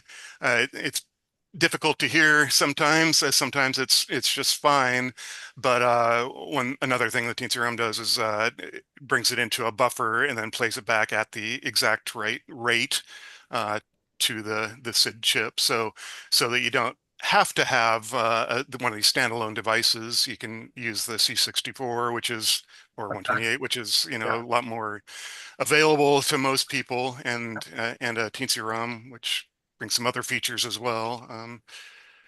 So that's been a fun one and continues to be. So I really like that, and I like the fact that original hardware is being used and kind of upcycled, if you will, in this case. Yeah, that's a good way to describe it. To a modern way of kind of bringing next styles of music that we don't know yet. Yeah. I should mention ChipSynth 64 has ACID output as well. And if you're not familiar with that, it was originally devised. It's by Plog Software up in Canada, and it's mostly a SID emulator, so you can run it on a PC and do SID type sounds with very precise synthesizer-like control. Well, David, the developer of that, added the ACID capability, so you can actually use that module, which is a VST plugin to any other DAW type of software, and then you can use your C64 as a synth module, say. And then V plug everything together, indeed. Right, yeah. That's awesome. Now, how about what's been the nemesis? Is that one that you weren't able to complete? It's sitting on a shelf. It's sitting there. You can't touch it just yet. Well, Just took so long, and if you think back at it, you're like, okay, I hope that I never. yeah. When I originally started this, I had dreams of lots of being able to serve the cartridge data directly from flash, because there's an 8 meg flash on board. And what I found out through a lot of testing and working with the developer of the Teensy module itself, that the latency to read from flash isn't quite fast enough to serve the 64, which sounds odd, but we've got a limited amount of time from the time a read request comes in to go pull that data from memory and present it on the bus as data to be read by the 64. And it's about 400 nanosecond latency to read that, which is not quite fast enough to be able to serve directly off of flash. Yeah. So I had to, and RAM is fast enough. That's what everything is served off of now, but there's only 1 meg of RAM, and I can't use 100% of that because there's other variables and whatnot that need to use that space as well. So I had to do some unique stuff. And what's more is that RAM is divided into two 512K blocks, so it's not Oh. even contiguous memory. So there's a lot of trickiness around there to be able to map those to the two blocks and bring them back together to serve the 64. So Yeah. that's been the trickiest thing, I think, so far. So the Teensy 5 may have some features, that were influenced by your work connecting it up to a C64. Could be. I don't think Paul has quite decided on the architecture for a Teensy 5 yet, but it's definitely come up in conversation. And so, yeah, looking forward to that. Maybe that'll be the TeensyROM 2. That's so. Now a lot of people that work at this level with hardware, Jim being one of them here, when they work on a pet project, I'll call it a pet project for a second. Many of them have extreme ADD as well. And especially if a new piece of hardware comes out, they sometimes get a little bit distracted by the shiny object. Shiny object syndrome. Because with a list as long as yours, shiny objects appear all the time. Yeah, it's tricky. Like I say, I just try to keep it all documented so I don't forget about any of them, because there's been some great ideas that have come through that I just haven't had the time or focus to work on yet. So I try to keep that list pretty well organized. I haven't quite published it. Maybe I should do that sometime, but for now, yeah, I try to keep things organized by category, and then go back when I'm finished with one feature and decide what I'm going to work on next. Try and prioritize and really work on what's fun, because that's what keeps me going. If I'm just working on something to work on something, then it becomes less fun in the end. Work, exactly. Work at that point, yeah. Yep. So I try to work on the fun stuff. Throughout your project, you've always been good at giving credit where credit is due. You enjoy getting feature requests. You enjoy people that want to cooperate. You've always been very good at making sure you name those people as well. I think you're very meticulous in that, and kudos to you. Thank you. I try to. I worry that I don't enough sometimes. Oh no, you absolutely stand out there in a very positive way. I agree. Tell us a little bit about people in the Commodore 64 community that you admire, that you kind of try and follow and see what they're up to, and from past, present, or what they may be working on that you're thinking about. Well, the fellows, I call them the giants with tall shoulders. Gideon, of course, is a big influence. Frenetic. Yeah.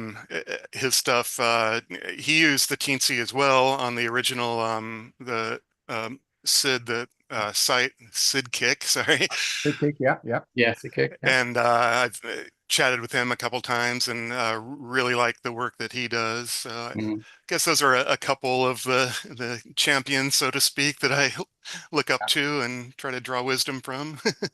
Well, we're going to have Gideon this weekend. Hopefully you'll have some time to be on the Discord as well. And I'm collecting questions for Gideon. Gideon typically is not on Discord. I'm not going to pretend to think that he'll log into this, given how I had to set him up on Zoom again this year for the time, I think now. Fifth time, yeah. He's going to be on, and I know he's an open book when you ask him the question. Yeah, so he's a good dude. And it's rare that he does interviews. So I'm looking forward to the Ultimate 2 here. I think he is as well. But I don't want to spoil anything.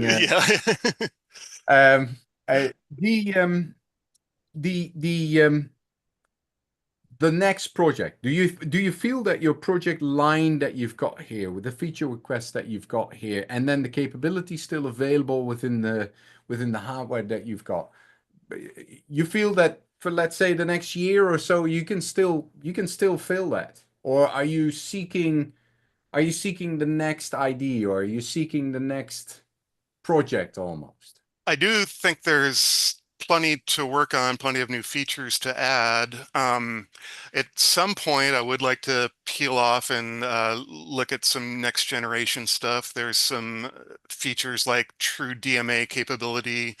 Some of the things that some other cartridges can do. Mhm. My history is more around hardware than software, actually, so that's been a lot of the fun part. I I've got an idea that I'd really like to work on a USB connection to the IEC bus, Okay. so I can do support true, load comma 8 comma 1 type of commands. I've been talking with Jamie of Meatloaf fame, Yeah. if you're Yeah. familiar with him, about connecting the Meatloaf and the TeensyROM together to kind of complement each other and bring those. They've got a complementary feature set, so I think they'd Right. work well together. Yeah. So that wasn't a straight answer, I don't think. I'll kind of find out as we. I think it is. It actually, it shows two things. To me, it shows two things. Quite a few items that you still want to work on and where you can see like a path, and B, plenty of capability still available as well. How about what kind of help are you looking for? What kind of people are you hoping to kind of get connected into your program, other than the general public? And you do a great job overwhelming us with features. What are you looking? What are you looking at the Commodore community for to try and get? Well, there's not many other people that are developing code for the TeensyROM itself. Like I say, Will get full credit for the desktop UI. It's wonderful. Mhm. But of course, that's standalone code outside of Yeah. the Teensy, and I think it would be great to see others, develop, co-develop, and submit, because it's, as I've mentioned, I think it's all open source, so you can always do GitHub submissions and whatnot.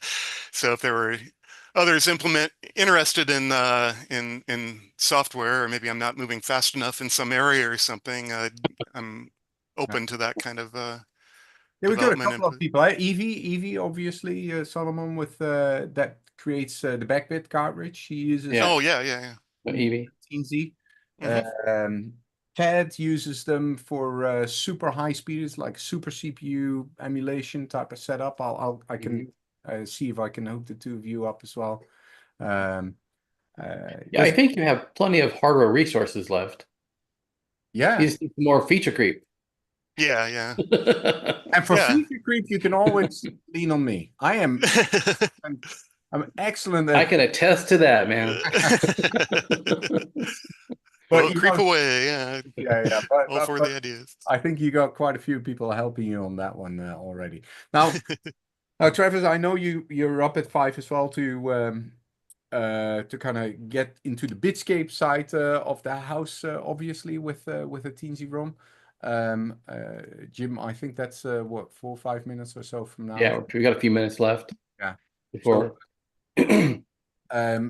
Perhaps what we do is kind of lead that piece in as well, Jim. Okay, I gotta get a thing from Saj. So what's gonna happen is that we've got a Bitscape event that's going to be a separate entity from this. And so I'm gonna post a picture with a QR code, and we'll have links that are already in the Discord right now. So you'll be able to simply transition over. It's YouTube, and it's all high def, and it's all great audio and video, and it's gonna be great this year as far as that goes. And of course, the artists are great. And leading off the pack is actually, I think Saj and we talked for a little bit. Man, we talked for a long time apparently, because I got the schedule for, it's like, Saj, you need to cut all that out. Start with Travis right off the get. Don't put us in there. But so Travis will be the first artist up, and which is actually a tech demo, Artist. and which is great because yeah, it's a nice segue right in, from this into that. So people can see the MIDI side of that if you have a musical interest.